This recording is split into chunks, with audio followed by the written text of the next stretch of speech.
Use பண்ணிக்கிறீங்களா?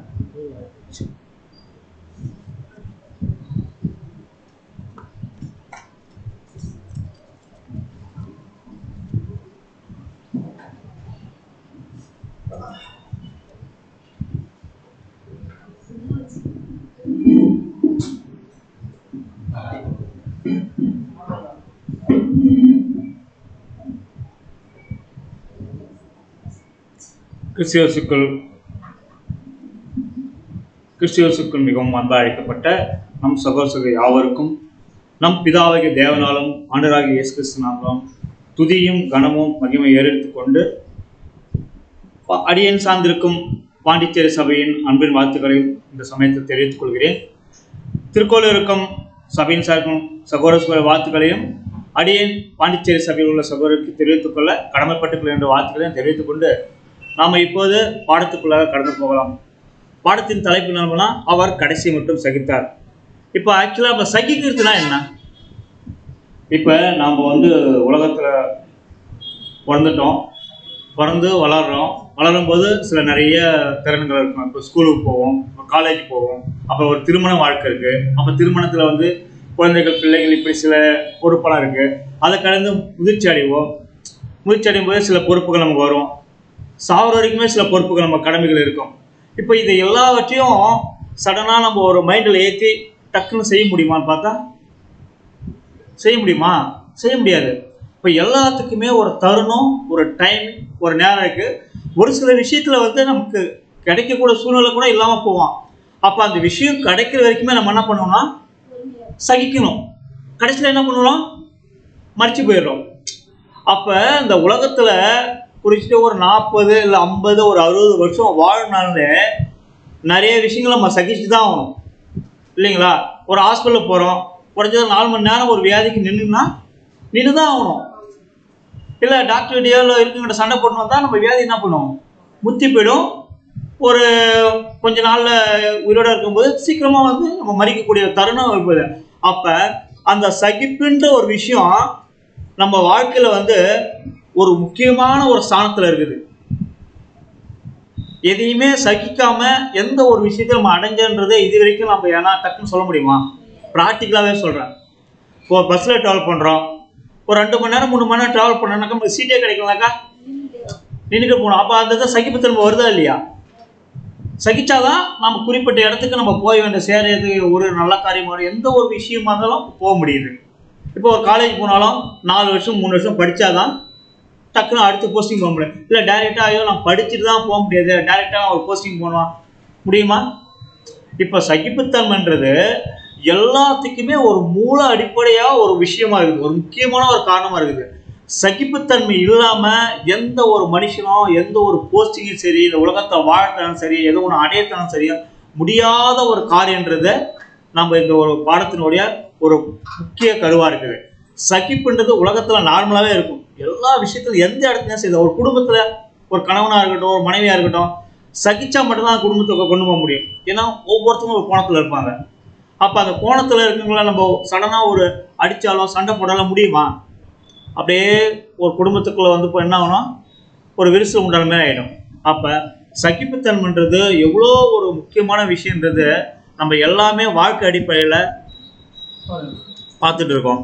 அப்போ அப்படிப்பட்ட நம்ம இன்னைக்கு உலகத்திலிருந்து வேர்பிரித்து ஒரு தேவனோடு சேரக்கூடிய ஒரு வாய்ப்பை தேவன் நமக்கு ஏற்படுத்தி கொடுத்துருக்காருன்னா, அப்போ உலகத்தில் சாதா வாழ்ந்து மறிக்கிறதுக்கே அவ்வளோ விஷயங்கள் நம்ம சகிக்கிறோம்.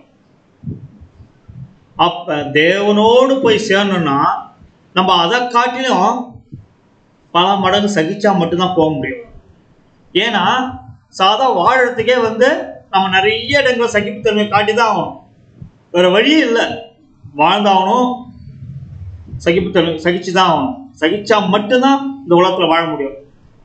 அப்போ சாதா நம்ம வாழ்ந்து மறிக்கிறதுக்கே இவ்வளோ சகிப்புத்தன்மை நம்ம கடைபிடிக்கணும்னா, ஒரு கண்ணுக்கே தெரிய ஒரு ராஜ்யம் இருக்கு, தேவன் நம்ம சொல்லிட்டாரு, நமக்கு ஒரு மேலான அழைப்பு இருக்கு, நம்ம கேள்விப்பட்டுட்டோம், நிறைய பொறுப்பு இருக்கு, நிறைய ஆதாரங்கள் இருக்கு, நிறைய படிக்கிறோம், நிறைய விஷயங்களை காதில் வாங்குறோம், தியானிக்கிறோம். அப்போ அந்த விஷயத்தை நம்ம சென்று சேரணும்னா நம்மளுடைய மைண்ட் செட்டு, நம்மளுடைய வாழ்க்கையில் நடக்கக்கூடிய சில காரியங்கள்லாம் நமக்கு எப்படி இருக்கும்? சகிச்சுதான், சகிச்சா மட்டும்தான் போக முடியுன்றத நமக்கு யாரும் சொல்லிட்டு போகலை. ரியலாக ஒருத்தர் அனுபவிச்சுட்டு இப்படி இது இருந்தால் மட்டும்தான் இந்த உலகத்தில் இவ்வளோ பெரிய கண்ணுக்கு தெரியாத ஒரு விஷயத்த நீங்கள் அடைய முடியுன்றத ஒருத்தர் ரியலாகவே வாழ்ந்துட்டு நம்ம காமிச்சிட்டு போயிடாரு.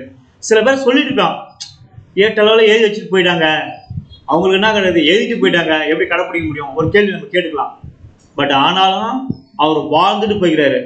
வாழ்ந்தாருன்னா இங்கே இருந்தாரா? இப்போ நம்மளோட பூமியில் இருந்து நாம் பிறந்த மாரி ஒரு பாவத்தில் பிறந்து வாழ்ந்து போயிட்டாரா? இல்லை. அவர் இருந்ததே எங்க? ஒரு மேலான ஒரு அழைப்புல, பரிசுத்தர்.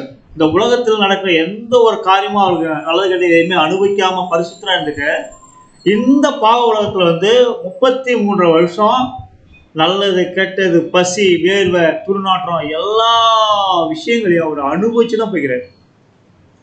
அப்ப அனுபவிச்சுட்டு ஒரு விஷயத்த ஒரு சொல்லலாம்னா அதை கடைபிடிச்சு நம்ம போறதுக்கு ஈஸியா இருக்குமா? இல்ல சாதா ஒரு ஏட்டில் எழுதி வச்சுட்டு இதை நீங்க கடைபிடிக்கிறது ஈஸியா இருக்குமா? நமக்கு முன்னே அனுபவிச்சவங்க நிறைய பேர் இருக்காங்க. நிறைய பேர் நமக்கு ஒரு முன்னோரு நிறைய பேர் இருக்காங்க. நிறைய பேர் நின்னாங்க, நிறைய பேர் செஞ்சு முடிச்சுட்டு போயிட்டாங்க. அதை நம்மளதான் ஃபாலோ பண்ண சொல்றாங்க. புதுசா ஒரு விஷயத்த நம்ம சொல்லலை, செய்த ஒரு விஷயத்த நீங்க ஃபாலோ பண்ணி வாங்கன்னு சொல்லிட்டு போறாங்க. அதுதான் அந்த பாடத்தின் தலைப்பு. அவரை கடைசி மட்டும் சகிச்சார். அப்ப அவர் கடைசி மட்டும் சகிச்சான்னு சொல்றல, யாருக்காக? அவர் ஒருவருக்காக சகிச்சாரா? இந்த ஒட்டுமொத்த உலகத்துக்கும் ஒருத்தர் சகிச்சுக்கிறாருன்னா அப்ப அவருடைய ஒவ்வொரு செகண்டும் அவருடைய சிந்தை, அவர் செய்த காரியங்கள், அவர் அனுபவித்த விஷயங்கள் எப்படி இருக்கு நினைச்சு பாருங்க. ரொம்ப உண்மையிலேயே கஷ்டமா இருக்கும். ஏன்னா நம்ம குடும்பத்துல ஒரு குடும்பத்தை நடத்துறதுக்கு நம்ம சகிச்சு ஒவ்வொரு நாளும் அவங்களை கொண்டு போறதுக்கே நம்ம பல கோணத்துல ரொம்ப கஷ்டப்படுறோம், திணற முடியாது. அப்ப இந்த ஒட்டுமொத்த உலகத்துடைய ஜனங்களையும் மரிச்சு போனவங்கள ஜீவனை கொண்டு மறுபடியும் அவங்களுக்கு ஜீவனை கொடுத்து அவங்க வாழ்வாதாரத்தை உரு பண்ணி அவரு தேவன் யாரு, பிதாவி தேவன் யாரு, இந்த உலகம் யாருக்காக படைக்கப்பட்ட இந்த விஷயங்கள்லாம் அவர் சொல்லணும்னா அப்ப எந்த அளவுக்கு அவருக்குள்ள ஒரு பொறுமை, நிதானம், அந்த சகிப்புத்தன்மை இருந்திருக்குன்றதுதான் அந்த பாடத்தை நம்ம பார்க்க போறோம். வாசிக்கலாம் பாருங்க. 1 பேதுரு 2:22. 1 பேதுரு 2:22. அவர் பாவம் செய்யவில்லை, அவருடைய வாயிலே வஞ்சனை காணப்படவில்லை. அவர் எந்த ஒரு பாவமா செஞ்சாரா? இன்னைக்கு நம்ம பாவப்பட்டோம், ஒரு பாவம் செஞ்சுட்டோம்னாக்கா அதுக்கு ஒரு தண்டனை இருக்கு. இன்றைய உலகத்துல பாவத்துக்கு ஏற்ற மாதிரி, குற்றங்களுக்கு ஏற்ற மாதிரி தண்டனை இருக்கு. அதுல ஒரு நியாயம் இருக்கு, நம்ம தண்டனை அனுப்பிடலாம். வசனம் என்ன சொல்லுது? அவர் பாவம் செய்யவில்லை, அவர் வாயிலே வஞ்சனை காணப்படவில்லை. இப்ப நம்மள ஒருத்தங்க திட்டுறாங்க, எதற்கு நாம எங்க கம்முன்னு இருக்க முடியுமா? என்ன சொல்லுவாங்க? ஒரு பழமொழி சொல்லுவாங்க, உலகத்துல பொறுமைக்குன்னு ஒரு எல்லை உண்டு, அதுக்கு மேலாம் பொறுக்க முடியாது. அப்ப இன்னொன்று சொல்லுவான், பொறுமை கடலிலும் பெருசுன்னு சொல்லுவாங்க. அப்ப எந்த அளவுக்கு நம்மளால சகிக்க முடியுமோ அந்த அளவுக்கு மட்டும்தான் சகிக்க முடியுன்றதுதான் அந்த ஒரு பழமொழி. ஆனா இங்க அதையும் தாண்டி சகிக்கணுன்றதான் தேவன் நமக்கு ஏற்படுத்தி கொடுத்த ஒரு மகா பெரிய வழின்றதை பார்ப்போம். வாசிக்கலாம், அடுத்த வருஷம் வாசிக்கலாம் பாருங்க. 1 பேதுரு 2:23. 1 பேதுரு 2ஆம் அதிகாரம் 23ஆம் வசனம். அவர் வையப்படும் போது பதில் வையாமலும், பாடுபடும் போது பயமுறுத்தாமலும், நியாயமாய் தீர்ப்பு செய்கிறவர்களுக்கு நம்மை ஒப்பு கொடுத்தார். பாருங்க, அவர் திட்டுறாங்களா, திருப்பி திட்டினாரா? இல்ல, அமைதியாக தான் இருக்காரு. பாடுபடும் போது ஆனால் பயமுறுத்தினாரா? என்னை நீங்க பாடுபடுத்துறீங்க, என்னைக்கா இருந்தாலும் நான் தான் உங்களுக்கு ராஜா, நாளைக்கு உங்களுக்கு கண்ணன், அந்த மாதிரி எல்லாம் சொல்லிக்கிறாரா? இல்லை. நியாயமா தீர்ப்பு செய்யறதுக்கு தம்மை ஒப்புவித்தாராம். அப்ப இந்த இடத்துல அந்த ஒரு வார்த்தையை நம்ம கவனிச்சு போகணும். நியாயமா தீர்ப்பு செய்யறதுக்கு தம்மை ஒப்பு கொடுவாரு. அப்ப யாரு? அங்க இருக்கிற சோல்ஜரோ இல்ல மற்றவங்களுக்கோ அவர் அடிமை படிஞ்சா? நியாயமானா அப்பா யார் அனுப்புனது? அவரை இதான் தேவன் எங்க அப்பா அனுப்பிட்டாரு. எங்க அப்பா எதோ ஒரு விஷயத்த, எந்த ஒரு காரியம் செய்தாலும் அது நியாயமா இருக்கும் என்ற ஒரு கான்செப்ட் தான் அவர் முழுக்க தன்னை தயார்படுத்திக்கிட்டாரு. அப்ப நியாயமா தீர்ப்பு செய்யறதுக்கு தமக்கு மனுஷனுக்கு அவர் ஒப்பு கொடுக்கல. எதுக்காக எங்க அப்பா என்னை அனுப்புனாரு? இந்த விஷயங்களை அப்பா எனக்கு எதுக்கு அனுமதி கொடுத்தாரு. அப்ப அந்த விஷயத்தை எனக்கு அனுமதி கொடுத்துருக்காருன்னா கண்டிப்பா அதுல ஒரு நீதி நேர்மை நியாயம் இருக்குன்ற விஷயத்த மட்டும்தான் அவர் புரிஞ்சுக்கிட்டாரு.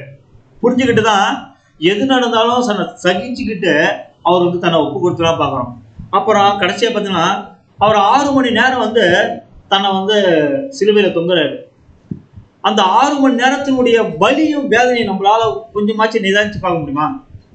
இப்போ நம்ம ஒரு விரல்ல ஒரு கையில் அடிபட்டுச்சுனாக்கா அவங்க வலி பார்த்தீங்கன்னா ஒரு 2 மணி நேரம் 3 மணி நேரம் இருக்கும்.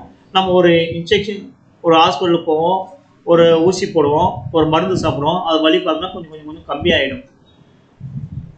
நைட்டு ஃபுல்லாக வந்து ஒரு வேதனை பாடு உபத்திரம் எல்லாத்தையும் அனுபவிச்சு இது இல்லாமல் அதோட கொண்டு போய்ட்டு ஒரு சிலுவையில் இறங்கி ஒரு 6 மணி நேரம் ஒரு மனுஷன் ஒரு பாடியை வந்து அப்படியே அந்த பாடியோட வெயிட்டோட அந்த கையில் அந்த வெயிட்டு தாங்கி அவர் தொங்குறாருன்னா அவருடைய வேதனைகளையும் வலியும் நம்மளால கொஞ்சம் கூட நிதானிச்சு பார்க்க முடியும், பட் பார்க்க முடியாது.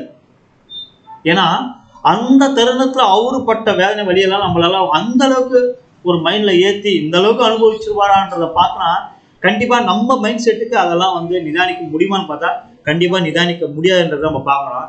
ஏன்னு கேட்டா அவர் உடம்புல எப்படின்னா இப்போ ஒரு நிலத்துல ஏறு ஓட்டினா எப்படி இருக்கும்?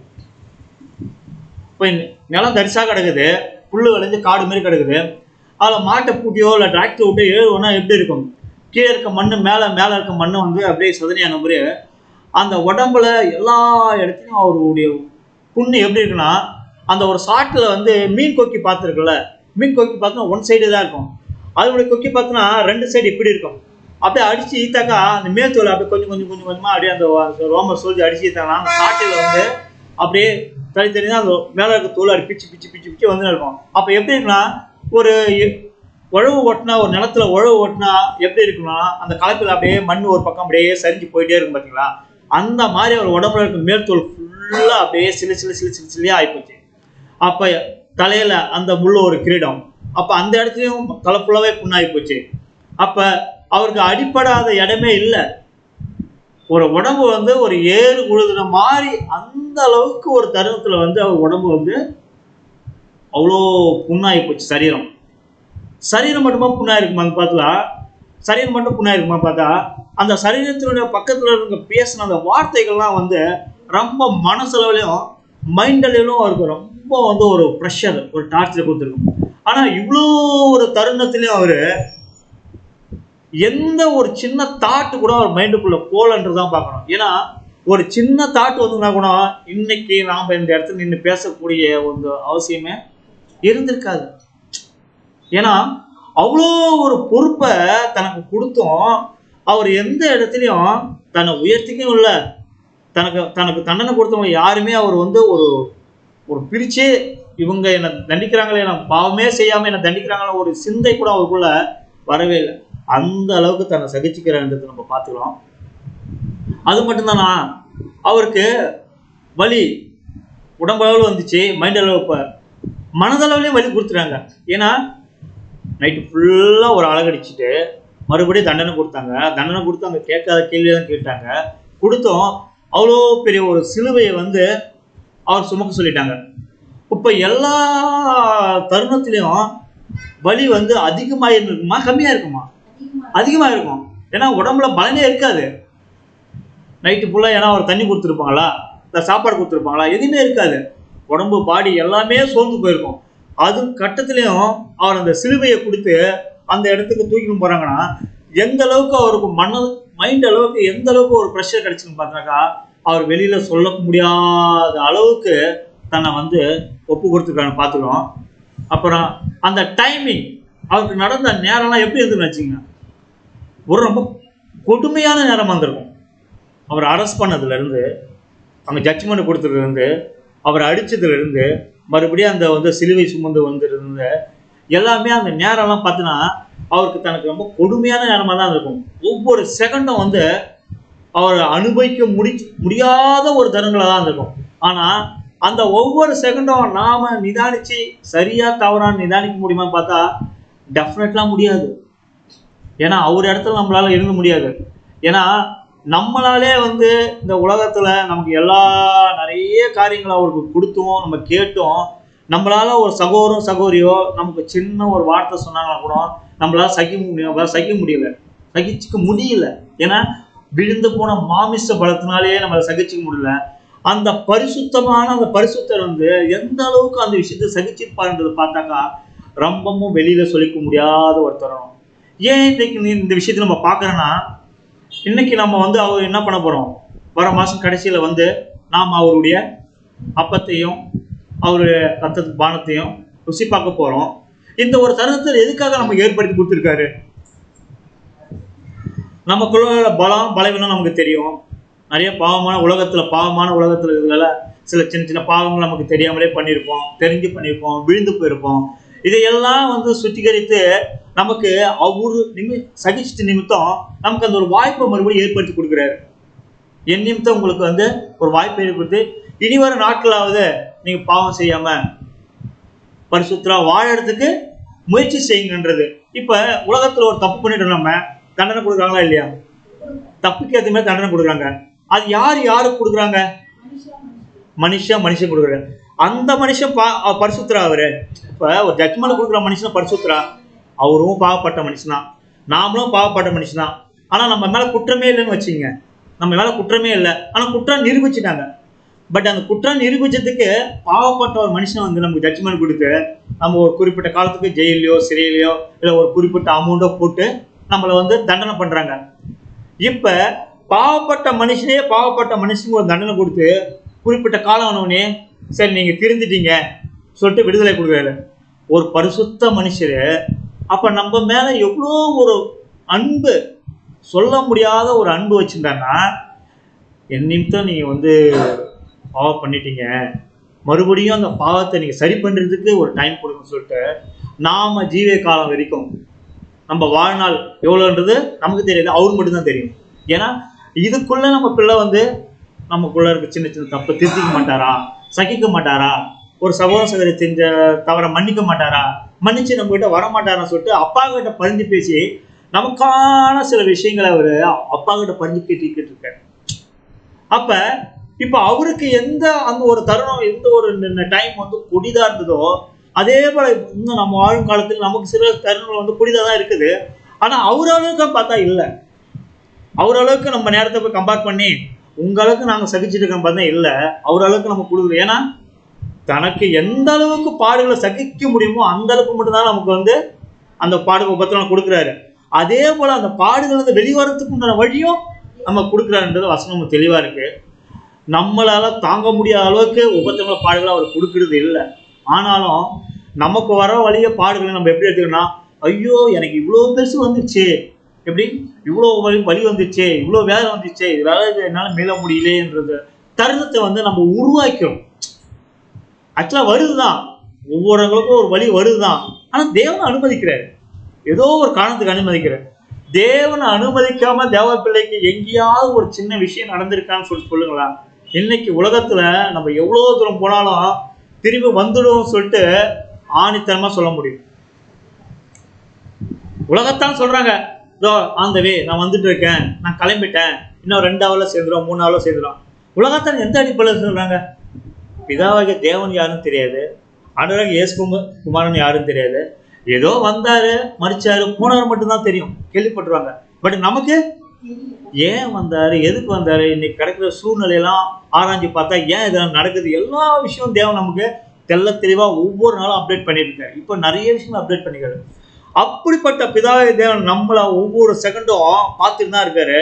நம்ம பிள்ளைகளுக்கு வந்து பயங்கரமான ஒரு ப்ரொடெக்ஷன், பாதுகாப்பு கொடுத்துன்னு தான் இருக்கிறாரு. அப்படிப்பட்ட தேவன் நம்மளை கைவிட்டுருவாரா?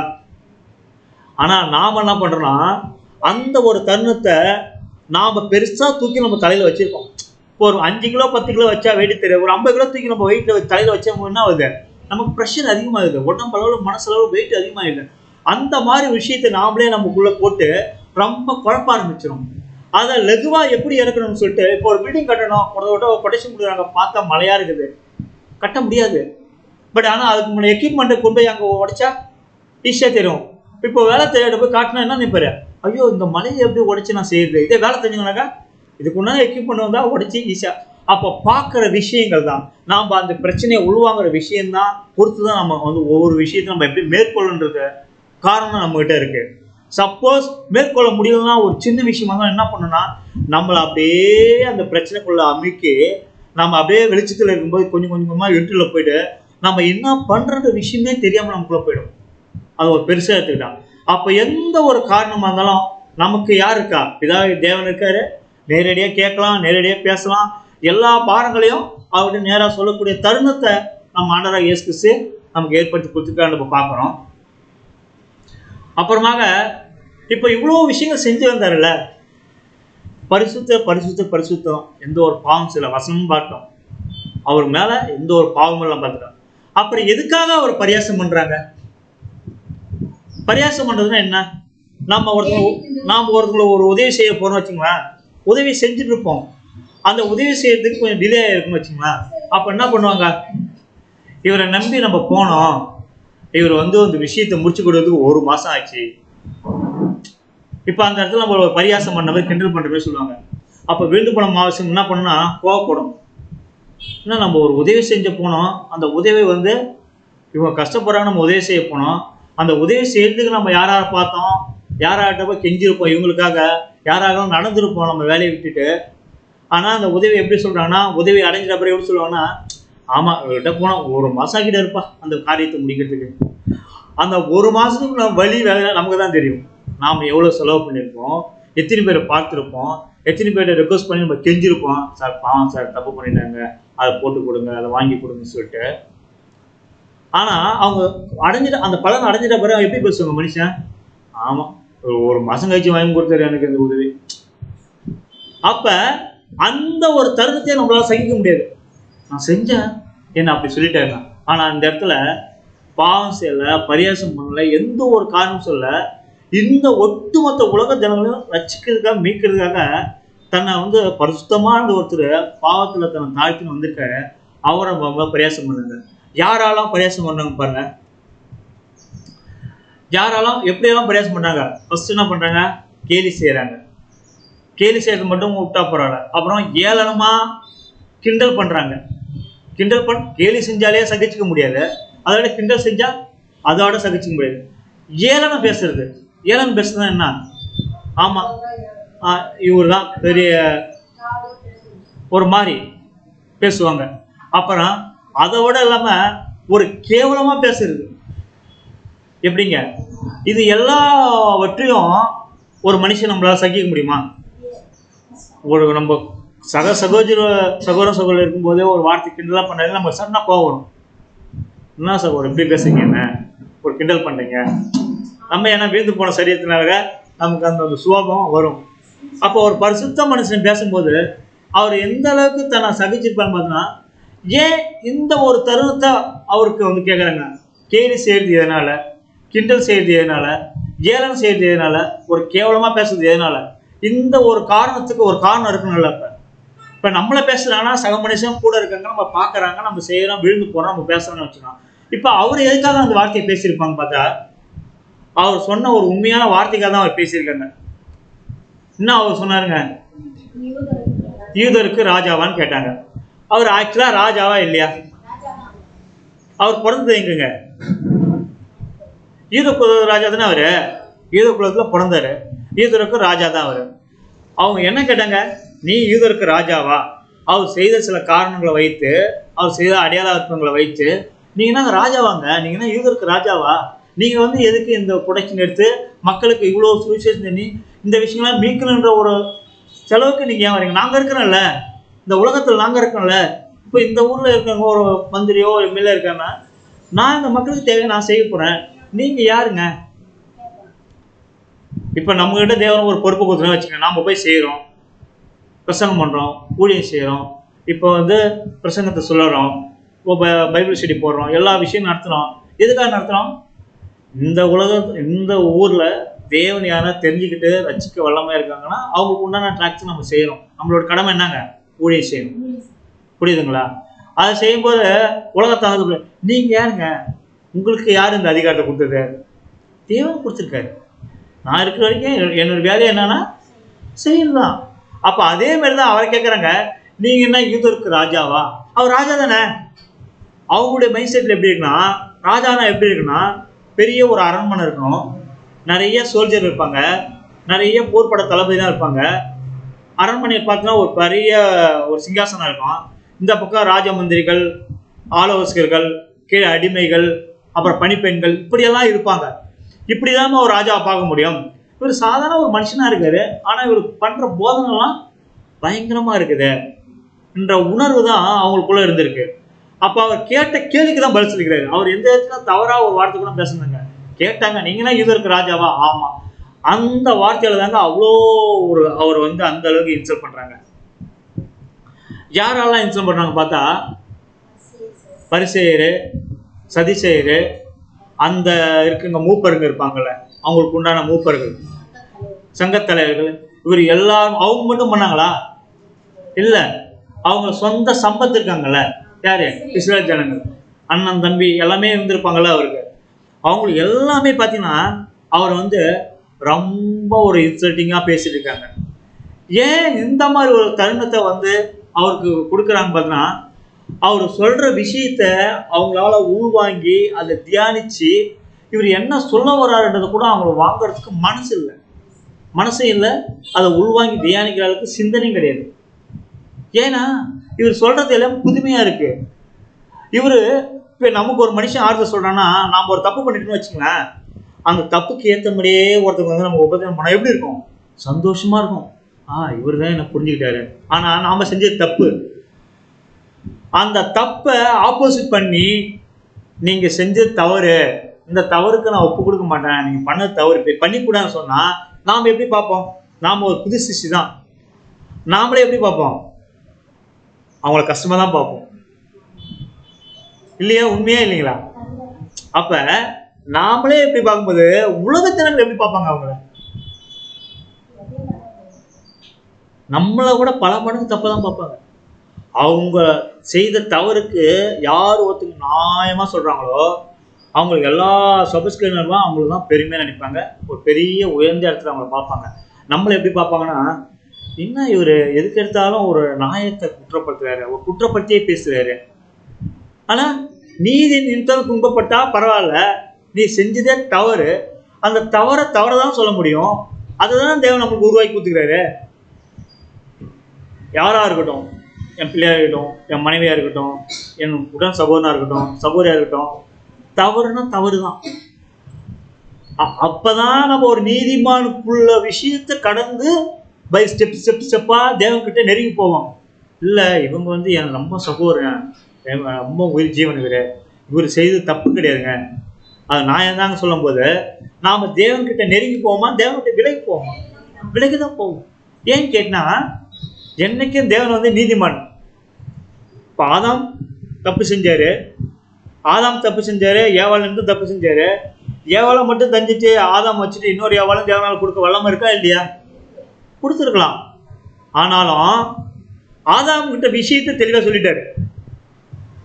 இதெல்லாம் நீ சாப்பிடப்பா, இதை சாப்பிடுப்பா, இதெல்லாம் நீ ரசித்துக்கொள்ளப்பா, இதெல்லாம் நீ ஆண்டு கொள்ளப்பான்னு சொல்லிட்டு ஒரு பவரே கொடுத்துட்டாரு. உருவாக்கி ஒரு மனுஷங்கிட்ட, பாவம் இல்லாம பரிசுத்துல படிச்ச ஒரு மனுஷங்கிட்ட எல்லா பவரும் கொடுத்துட்டு தெளிவா விஷயங்களை சொல்லிட்டாரு. சொல்லாம இருந்தான்னா பரவாயில்ல, சொல்லாம இருந்தானா நீங்க தப்பு பண்ணிக்கலாம், ஆண்டவரே எனக்கு தெரியாது, நீங்க எதுவுமே என்கிட்ட சொல்லலாம் சொல்லிருக்கலாம். எல்லா விஷயத்தையும் சொல்லிட்டாரு, எல்லாத்தையும் ஆண்டுகளும் சொல்லிட்டாரு. அந்த ஸ்திரீகிட்ட ஆதாம் சொல்லியிருப்பாரு, அவங்க அந்த மாமிசத்துல போய் அந்த தப்பு பண்ணிட்டாங்க. இவரை சாப்பிடாம தேவன்கிட்ட உடனே டக்குன்னு அதை இன்ஃபர்மேஷன் பண்ணிருக்கலாமா? பண்ணிருக்கலாம். பண்ணியிருந்தா தேவன் அது கண்டிப்பா ஒரு சொல்யூஷன் கொடுத்துருப்பாரு. ஆனாலும் இவர் என்ன பண்ணிட்டாரா, தான் மாமிசத்துல இருக்க மேல அந்த சிறிமலை வைத்த அந்த அன்பு நிமித்தமா அந்த பழத்தை சாப்பிட்டாரு. அப்ப தேவன் கூட்டு அவங்கள அப்படியே விட்டாரா? விடல. அவங்களுக்கு உண்டான எல்லா தேவைகளும் சரி செய்தான். நீங்க தப்பு பண்ணிட்டீங்களா, அந்த தப்புக்கு உண்டான தண்டனையா பார்க்கல அவரு. அது செஞ்ச அந்த விஷயத்தை நீங்க அனுபவிக்கும் போதுதான் மறுபடியும் அந்த தவறு செய்த கூட சூழ்நிலை, அந்த தருணம் உங்களுக்கு தவறே செய்யக்கூடிய சூழ்நிலை வந்தா கூட இது தவறு, இந்த பாவம், இதை நம்ம செய்யக்கூடாதுன்ற உணர்வுபூர்வமா வரும்போது தான் அவர் அந்த தவறு செய்யாமல் இருப்பாங்க. மற்றவங்க செய்தாலும் கரெக்டான அந்த தருணத்தை எடுத்து வச்சு விலக்கி நீங்கள் பண்ணுறது தப்புன்றதை சொல்லுவாங்கன்ற ஒரே தருணத்துக்காக தான் இன்னைக்கு அந்த ஒரு விஷயம் தேவனை அறிவிச்சுக்காரு. அப்போ எது நிமித்தம்? நீதி நிமித்தம் தான். அவர் செஞ்சால் எது வேணாலும் செஞ்சிருக்கலாம். ஆனால் அவர் கேள்வி கேட்கறது யாருன்னா இருக்காங்களா? அவர் எது வேணால் செய்யலைங்க. அவர் கேள்வி கேட்கறது யாருமே இல்லை. ஏன்னா தொடக்கமும் அவர் தான், முடிவும் அவர் தான். அவரால் யாருமே நிதானிக்க முடியாது, யாரும் பார்க்க முடியாது, யாரும் கேள்வி கேட்க முடியாது. கேள்வி கேட்டாலும் அவர் நேராக கேட்கறதுக்கு முன்னாடி தருணத்துக்கு முன்னாடி மனுஷனுக்கு எந்த ஒரு ஆப்ஷன் கிடையாது, எல்லாமே ஜீரோ. அப்படிப்பட்ட ஒருத்தரே நீதியை பின்பற்றாரு. பாவத்தில் இருக்க நம்மளை பாவம் செய்கிறதான் 100% நம்மளால் பரிபூரணராக எல்லாத்தையும் கடந்து போவாங்களே. கொஞ்சத்தில் உண்மையாக இருங்க, அநேகத்தில் உங்களால் அதிகாரி ஆக்குறோம். அப்போ நம்மகிட்ட என்ன ஏற்பாக்குறோன்னா, கடுகளவு விசுவாசம் இருக்குது. கடுகு என்னங்க, 1 கிராம் வராது, 1/4 கிராம் கூட வராது. எடை போட்டாங்க, அது இடையில போட்டிங்கன்னா அந்த மில்லிகிராமே காமிக்காது. அப்போ அந்த அளவுக்கு ஒரு விசுவாசத்தை, அந்த அளவுக்கு ஒரு விஷயத்தை மட்டும்தான் நம்மகிட்ட எதிர்பார்க்குறாரு.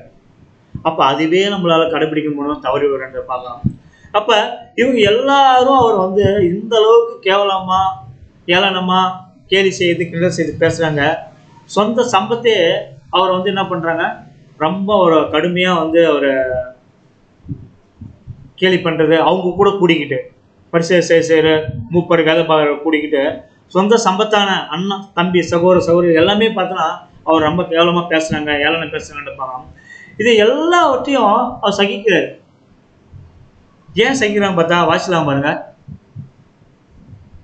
மத்தேயு 27ஆம் அதிகாரம் 40ஆம் வசனம். தேவாலயத்தை இடித்து 3 நாளுக்குள்ளே கட்டுகிறவனே, உன்னை நீயே ரட்சித்துக்கொள். நீ தேவனுடைய குமாரனே ஆனால் சிலுவையில் இருந்து இறங்கி வா என்று அவரை தூஷித்தார்கள். இப்போ அவர் சொன்னார்ல, இந்த ஆலயத்தை சாலமோன் கட்டின ஆலயத்தை 40 வருஷம் கட்டினாங்கன்னா அந்த ஆலயத்தை இடிச்சு போடுங்க, நான் 3 நாளைக்குள்ளே வந்து கட்டியேன்னு சொல்றாரு. அப்போ ஆலயன்றது அவர் வந்து ஒரு பில்டிங்கை பார்த்து ஒரு லிட்டரா சொன்ன விஷயம் தான். அப்போ ஆலயன்றது யாரை சொன்னாரு? தன்னை சொன்னார், தேவனாக சொல்லிடுறாரு. அப்போ கூட இருந்தவர்களுக்கு அதை புரிஞ்சு கொள்ளக்கூடிய தருணம், ஒரு சிந்தை, அந்த ஒரு தாற்பயம்லாம் அவங்களுக்கு இல்லை. இருந்திருந்தாங்கன்னா சரி என்னடா இது 40 வருஷம் கட்டின ஆலயத்தை 3 நாள் இடிச்சு போட்டு சொல்றாருன்னு சொல்லிட்டு அவர்கிட்ட கேட்டுக்கலாம். இவர் என்ன சொல்றது, நாம கேட்கறது, நாங்க எவ்வளவு பெரிய ஆளு, எங்களுக்கு எவ்வளவு பேர் இருக்காங்க, நாங்க எவ்வளவு பெரிய மக்களை நாங்க ஆட்சி செய்திருக்கோம். இப்படி இந்த உலகத்துக்கு ஒரு சிந்தனை இருந்ததுனால்தான் அவரு சொல்ற அந்த பரிசுத்த ஒரு வசன வார்த்தையை வந்து அவங்களால தியானிக்க முடியலன்றதை அவன் பார்க்கணும். அப்ப என்ன சொல்றாங்கன்னா, நீ உன்னை வந்து ரட்சித்துக்கொள்ளு, நீ தேவனுடைய குமாரன் தானே, அவர் தேவனுடைய குமாரன் தானே, அது எந்த ஒரு சந்தேகம் இல்லை. அவர் செய்த காரியங்கள் எல்லாருக்கும் கரெக்டாக படுது, இது யாராலையும் செய்ய முடியாது. அந்த உலகத்தில் மனுஷனால் செய்ய முடியாத விஷயத்தை அவர் செய்கிறாருன்ற உணர்வு வருது அவங்களுக்கு. பட் இருந்தாலும் எந்த அடிப்படையை செய்கிறான்றத அவருக்கு கேட்கறது கூட மனசு இல்லை. ஏன்னா அந்த உலகத்தில் இருக்க அந்த ஒரு பந்தம், பாட்டாக்கம், நமக்கு கொடுக்குற மரியாதை, நம்மளை வரவேற்கிற விதம், இதை குறித்து மட்டும்தான் அவங்களுக்கு தாட் இருக்க வச்ச, அவர் சொல்கிற விஷயத்தை அண்டர்ஸ்டாண்ட் பண்ணி புரிஞ்சுக்கிட்டு தன்னை தாழ்த்தி என்னதான் சொல்ல வர்றாருன்னு கேட்கறதுக்கு அவங்களுக்கு மனதில்லை. இப்போ அவர்கிட்ட கேட்டு இருந்தாங்கன்னா அந்த விஷயத்த, ஐயா அது 40 வருஷமா கட்டினது, நீங்கள் எப்படி 3 நாளைக்குள்ளே வந்து இடிச்சு போட்டிருப்பீங்க கேட்டு இருந்தால் சொல்லியிருக்க மாட்டாரா? கண்டிப்பாக சொல்லியிருப்பாரு. ஆனால் அவங்க என்ன நினச்சிட்டாங்க, அப்போ இவர் வந்து பேசுறது எல்லாமே நமக்கு ஆப்போசிட்டாக பேசுகிறாங்க, நமக்கு விரோதமாக பேசுகிறாங்கன்ற மாதிரி தாட்டு மட்டும் அவங்க மேலும் மேலும் மேலும் அதிகரித்து கொண்டே போயிடுது. இப்போ ஒருத்தவங்கள ஒரு பார்வையில் நம்ம தவறாக பார்த்துட்டோம்னா, அவங்க நன்மையாக செஞ்சால் கூட ஒரு விஷயம் நமக்கு பாதிக்கப்படும்போது, இவர் நம்ம செய்யறதெல்லாம் நமக்கு ஆப்போசிட்டாக செய்கிறாரு, நம்ம எங்கெல்லாம் போகிறோமோ அங்கேயே நமக்கு தேடி தேடி வந்து வந்து வந்து நமக்கு வந்து உபத்திரம் கொடுத்துட்டே இருக்கிற உணர்வு மட்டும் தான் வரும். அவர் வேலைக்கு வந்திருப்பாரு, நம்மளுடைய வேலைக்கு போயிருப்போம். அவர் செய்யறது நம்ம பாதிக்காது. பட் ஆனால் அவர் செய்யக்கூடிய விஷயங்கள் மட்டும் நம்ம வந்து தவறான கண்ணோட்டத்தை பார்த்து பார்த்து பார்த்து அவர் மேலே ஒரு தப்பாகவே நம்ம முடிவு பண்ணிருக்கோம். அதே மாதிரி தான் ஆண்டவராகிய இயேசு கிறிஸ்து செய்த ஒவ்வொரு காரியங்களும் அந்த பரிசேயர் வேற பாதகர்கள் எல்லாருக்குமே வந்து தவறாகவே செஞ்சுக்குது. ஏன் அப்படி தவறாக செஞ்சுன்னா, மக்களை எல்லாரும் தன் வசப்படுத்தி இவர் இந்த நாட்டுக்கு ராஜாவாயிடுவாரோ, நம்மளை யாரும் மதிக்காமல் போயிடுவாங்களோ, நாம் இருந்த சொபஸ்டிக்கலான இந்த வாழ்க்கை, நம் மரியாதை, இந்த வரவேற்பு எல்லாத்தையும் நம்ம எங்கே எழுந்து போடுவோம்ன்ற உணர்வு மட்டும்தான் அவங்க கூட இருந்துச்சுங்க. அவர் என்ன சொல்ல வர்றாரு, ஏன் சொல்றாரு, எதுக்காக சொல்றாரு, அவர் செய்த அடையாள அற்புதங்கள்லாம் ஒரு மனுஷரால் செய்ய முடியாது என்ற உணர்வு கூட அவங்களால வந்து நிதானிக்க முடியாத அளவுக்கு தான் மைண்ட் செட் அவங்களுக்கு ரொம்ப வந்து ஒரு சிந்தனை தன்னை தாழ்த்த முடியாத அளவுக்கு போயிடுச்சு. இப்போ ஒரு விஷயம் ஒரு சகோதரி ஒரு விஷயத்த சொல்றாங்கன்னா, உண்மையிலேயே நமக்கு தாழ்மை இருந்தால் என்ன பண்ணுவோம், போய்ட்டு கேட்போம். கேட்டு என்ன சொல்ல வரீங்க, ஓ இது கரெக்டு, ஆமாம் எனக்குள்ளே இந்த பலவீனம் இருக்குது, நான் இவ்வளோ நாள் நம்ம கஷ்டப்பட்டுருந்தேன், எப்படி இதுலேருந்து வெளியே வர்றது சொல்லிட்டு. ஆனால் அதை கேட்குறது அவர் என்ன சொல்லுது, அவர் என்னோட பெரியவரா, நான் எவ்வளோ பெரிய ஆள், நான் எவ்வளோ படிச்சிருக்கேன், நான் எவ்வளோ பெரிய, இப்படி தனக்கு உலகத்துக்கு உண்டான சிந்தனை காரியங்கள் தான் வந்து நம்மள என்ன பண்ணுதுன்னா அப்படியே கொஞ்சம் மேட்டிமைக்குள்ளே போகும்போது அவர் சொல்ல ஒரு விஷயத்தையே நம்ம காது வாங்காமல் போயிடும். அதே போல் தான் ஆண்டவராகிய இயேசு கிறிஸ்துவுக்கு நடந்த ஒவ்வொரு விஷயம் பார்த்தா அவர் என்ன சொல்ல வர விஷயத்த அங்கே கூடங்களும் சரி, அங்கே இருந்த லெஜெண்டு பெரிய பெரிய ஆளுங்களாலும் சரி அவரால் சகிச்சுக்க முடியல. சகிச்சுக்க முடியாமல் தான் அவர் பார்க்குற விதமே பார்த்தீங்கன்னா அவர் விரோதியாக பார்க்க ஆரம்பிச்சிட்டாங்க, எதிரியாக பார்க்க ஆரம்பிச்சிட்டாங்க. அதனால தான் அவர் கொடுத்த தண்டனைலாம் ஒரு கல்லறை காட்டிலும் மோசமான சில தண்டனைகள்லாம் கொடுத்துருக்காங்க நம்ம பார்க்குறோம். வாசிலாம் பாருங்க. மத்தேயு 27ஆம் அதிகாரம் 41ஆம் வசனம். அப்படியே பிரதான ஆசாரியரும் வேதக்காரரும் மூப்பரும் பரியாசம் பண்றாங்க. எதுக்காக பரியாசம் பண்றாங்க? இப்போ ஆண்டவராகிய இயேசு கிறிஸ்து வந்து 33 வருஷம் இந்த பூமியில வாழ்ந்தாரு. ஃபர்ஸ்ட் ஸ்டெப்பு 30ஆவது வருஷம் ஞானஸ்நானம் எடுத்து அந்த 3.5 வருஷம் ஊழியத்துக்குள்ள வராரு. ஊழியத்துக்குள்ள வந்த உடனே அவர் எங்க போறாருங்க, தனக்கு உண்டான காரியம் என்னென்ன இருக்குன்றத அப்பாவோட நேரடியாக போய் கேட்டு 40 நாள் வந்து பசியோட ஜெபம் பண்ணுறாரு. நம்ம ஒன்றும் இல்லை, அதிகபட்சம் நம்மளால எவ்வளோ நாளைக்கு தாங்க முடியுங்க? ஒரு வேலை, அதிகபட்சம் 2 வேலை, அவ்வளோதான். 3ஆவது வேலை நம்ம சாப்பாடு இல்லைன்னா நம்மக்கிட்ட யார் சொன்னாலும் சரி தான், நமக்கு கோபம் தான் ஒரு மச்ச, அவங்க நன்மையே சொன்னாலும் சரி தான் நம்மளால கால் வாங்க முடியாது. அப்போ 40 நாள் ஒரு மனுஷன், ஏன்னா அவர் மனுஷன் தானே இருக்காரு, மாமிச பலன் தானே இருக்காரு, எவ்வளோதான் பரிசுத்தினாலும் அவருக்கு அன்றாட ஜீவன் என்ன நம்ம ரொட்டேஷனு அதுதான் அவர் இருக்காரு. அப்போ அப்படிப்பட்டவருக்கு பசிக்குமா? பசிக்காதான்? பசிக்கும். ஆனாலும் எப்படியெல்லாம் வந்து அவருடைய சாத்தானவர் எப்படியெல்லாம் வந்து அவர் பழிவாரன்னு பார்த்தா அவர் தருணத்தை பார்த்துட்டே இருப்பார் ஒவ்வொரு தருணத்திலையும். ஏன்னா இப்போ 2 மகனையும் தான் படித்தார், 2 மகனும் ஒரே சேமாக தான் கொடுத்து 2 பேருக்கும் சில நல்ல விஷயங்கள் சொல்லிட்டாரு. அப்போ அது ஒருத்தருக்கு மட்டும் எப்படி மேட்டுமை வந்துச்சுங்க? 2 பக்கம் சராசரி பங்கு பிச்சு கொடுத்துரும். நீயும் வச்சுக்கப்பா உன் ப்ராப்பர்ட்டி, நீ வச்சுக்கோ உன் ப்ராப்பர்ட்டி, நீங்கள் தேவைகளை அனுபவிச்சுன்னு சொல்லிட்டு கொடுத்துட்டாரு. யாருன்னா வந்து ஒரு அந்நியனா படைக்கல, சரிசமமாக பிரித்து கொடுத்தாரு. சரிசமமாக பிரித்து கொடுக்கும்போது உங்களுக்கு எப்படி மேட்டிமை வந்தது அவருக்கு ஒரு ஆள் மட்டும்? அப்பாவே மிஞ்சிற அளவுக்கு அந்த தாட்டு உருவாயிருக்கு. அப்போ அந்த தாட்டு உருவானா அவன் மட்டும் நல்லவனாவே அப்பா இருக்கு நடிச்சிட்டு இருக்காங்க, அவனையும் கெட்டவனாங்கனாதானே இந்த உலக மக்களும் விழுந்து போவாங்க. நாம நித்திய ராஜ்யத்துக்கும் இந்த உலகத்தை ஆட்சி செஞ்சீங்கன்னா நாம சந்தோஷமா இருக்கலாம். யாரை வேணாலும் அடிக்கலாம், யாரை வேணாலும் வெட்டலாம், யாரை வேணாலும் குத்தலாம், யாரை வேணாலும் அழ வைக்கலாம். நடக்குதான் நடக்கலையே உலகத்துல. இப்போ அவர் சிந்தை எப்படி இருக்குன்னா யாரை வேணாலும் மனசளவு குத்தி காயப்படுத்தலாம், அவன் நினச்சா எது வேணாலும் செய்யலாம். நல்லா வண்டியில் போயிருக்கலாம், டக்குன்னு ஏதாவது ஒரு மரத்தை சாச்சி ஒரு இன்சிடென்ட் பண்ண வைக்கலாம், ஆக்சிடென்ட் பண்ண வைக்கலாம். இப்போ அவருடைய வேலையை என்னங்க? எதையாவது பண்ணி மக்களை குழப்பம் பண்ணி ஒட்டுமொத்த ராஜ்யத்தில் அப்பா போட்ட பிளானே கொலாப்ஸ் பண்ணுறது தான் ஒரு வேலை. அப்பா போட்டு தன் பிள்ளையை அனுப்பிச்சிட்டாரு, அவருக்கும் ஒரு பதவியை கொடுத்தாரு. அந்த பதவியில் இருந்தவங்க அப்பாவே மிஞ்சக்கூட ஒரு தருணம் ஒரு சூழ்நிலையை உருவாக்கிட்டாரு. உருவாக்கிட்டாரு. அவர் என்ன சொல்றது நானே கேட்குறது. அவர் கொடுத்த வேலையிலேருந்து அவர் தன்னை வந்து எழுந்துட்டு மேட்டுமை ஆகிட்டார். மேட்டுமை ஆகி என்ன பண்ணுறாரு? விழுந்து போயிட்டாரு. விழுந்த உடனே என்னைக்கா இருந்தாலும் ஜட்ஜ்மெண்ட் இருக்குன்ற உணர்வு அவருக்குள்ள வந்து போச்சு. இருக்குன்றது அப்பா காமிச்சிட்டாரு. பட் அந்த ஜட்ஜ்மெண்ட் வந்து விலகி நான் வாழணும், நித்திய காலம் நான் ராஜா மாரி இந்த உலகத்தில் வாழணும். இன்னைக்கு அவர் ராஜா தானே. இந்த உலகத்துக்கு யார் ராஜாங்க? 1000 சிலைகள், 1000 கட்சிகள், 1000 பிரதான மந்திரிகள், 1000 புது லெஜெண்டுகள், 1000 சில விஷயங்கள். இப்போ எக்ஸட்ரா அப்போ லேப்டாப்லேருந்து சில விஷயங்கள். இப்போ ஒரு மனுஷன் இல்லாத மனுஷனே உருவாக்குற அளவுக்கு நீ டெக்னாலஜி கொண்டு இதெல்லாம் யாருடைய சிந்தைங்க? அவருடைய சிந்தை தான். ஏன்னா எல்லாமே அப்பாவுக்கு ஆப்போசிட்டாக தன் குமாரன் அனுப்பி அவர் வந்து நல்லதை செஞ்சு இந்த உலக மக்களை ரசித்து வந்துட்டாங்கன்னா நமக்கு உண்டான ஜட்ஜ்மெண்ட் வந்துடும்ல. அதுலேருந்து அவங்கள டைவெர்ட் பண்ணனா மைண்டை டிஸ்டர்ப் பண்ணணும். மைண்டை டிஸ்டர்ப் பண்ணி அவர் கொலாப்ஸ் பண்ணால் மட்டும்தான் நாம் இந்த உலகத்தில் ராஜா மாரி வாழ முடியும். நாம் என்ன சொல்கிறோம் அந்த மக்கள் கேட்டு தான் ஆகும் அப்படின்ற உணர்வு அவருக்குள்ளே வந்துச்சு. அதான் வாசிக்கலாம் பாருங்க, லூக்கா 4:3. லூக்கா 4ஆம் அதிகாரம் 3ஆம் வசனம். அப்பொழுது பிசாசு அவரை நோக்கி, நீ தேவனுடைய குமாரனே ஆனால் இந்த கல் அப்பமாகும்படி சொல்லும் என்றார். இங்கே பாருங்க, ஃபஸ்ட்டு அவர் சிலுவையில் ஃபஸ்ட்டு அவரை வந்து கெட்செமனே தோட்டத்தில் வந்து அரெஸ்ட் பண்ணுறாங்க. அங்கேருந்து கொண்டு வந்து சிலுவையில் அறையிறாங்க. அவருக்கு நடக்கிற விஷயம் எல்லாமே கொடூரமாகிக்குது. சிலுவையில் தொங்குறாரு. அதை விட்டு தான் ஊழியத்துக்கு ஸ்டார்ட் பண்ணி முன்னாடி உள்ளே வராரு. உள்ளே வந்தோடனே அப்பாவோட போய் கான்ஸ்டியூஷனில் 40 நாள் ஜபம் பண்ணுறாரு. ஜபம் பண்ணி நல்லா பசியை வெளியே வர்றாரு. அப்போ அவருடைய சிந்தை எப்படி இருக்குன்னா, அப்படியே அமைதியாக இருக்கா நாம் நினச்சிக்குவோம். இப்போ சாத்தான்கிட்ட நம்ம இல்லைப்பா, நம்மளை யாரும் டிஸ்டர்ப் பண்ணலாம் நம்ம நினச்சிக்குவோம். அவரோட வேலை என்னன்னா, நம்ம மைண்டை வந்து டச்சப் பண்ணுறது தான் வேலையா. எந்த தருணத்தில் இந்த பரிசுத்தவான விளைவிக்கலாம், இவங்களா இருப்பாங்களோ இவங்களா இருப்பாங்களோ இவங்களா இருப்பாங்களோ, இவங்களை விழ வச்சாதான் நாட்டில் கடை அவர் இந்த உலகத்தில் ராஜா மாரி வாழ்ந்துட்டே இருக்கலாம்ல. இப்போ அவருடைய சிந்தனை கரெக்டில் யார்கிட்டே போகிறாரு, ஆனால் இயேசு கிறிஸ்டே போகிறாரு.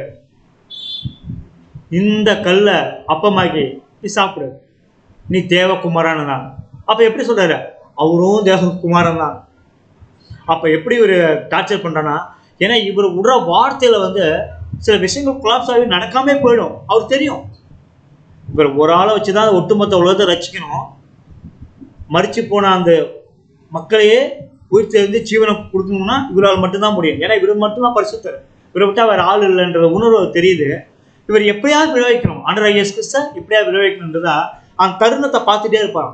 வேறு பிசாசனம் பார்த்துட்டே இருப்பான். அப்போ தான் சொல்லு, இந்த கல்லை அப்பமா முடியாது. ஏன்னா அவர் இருக்கிற சூழ்நிலை என்னன்னா, ரொம்ப ஒரு கொலை பசியில் இருக்காரு, கொடூரமான பசியில் இருக்கும்போது. அப்போ இந்த கல்லை அப்பமாக கூட சொல்லு. அவர் சொன்னால் நடக்குமா நடக்காதா?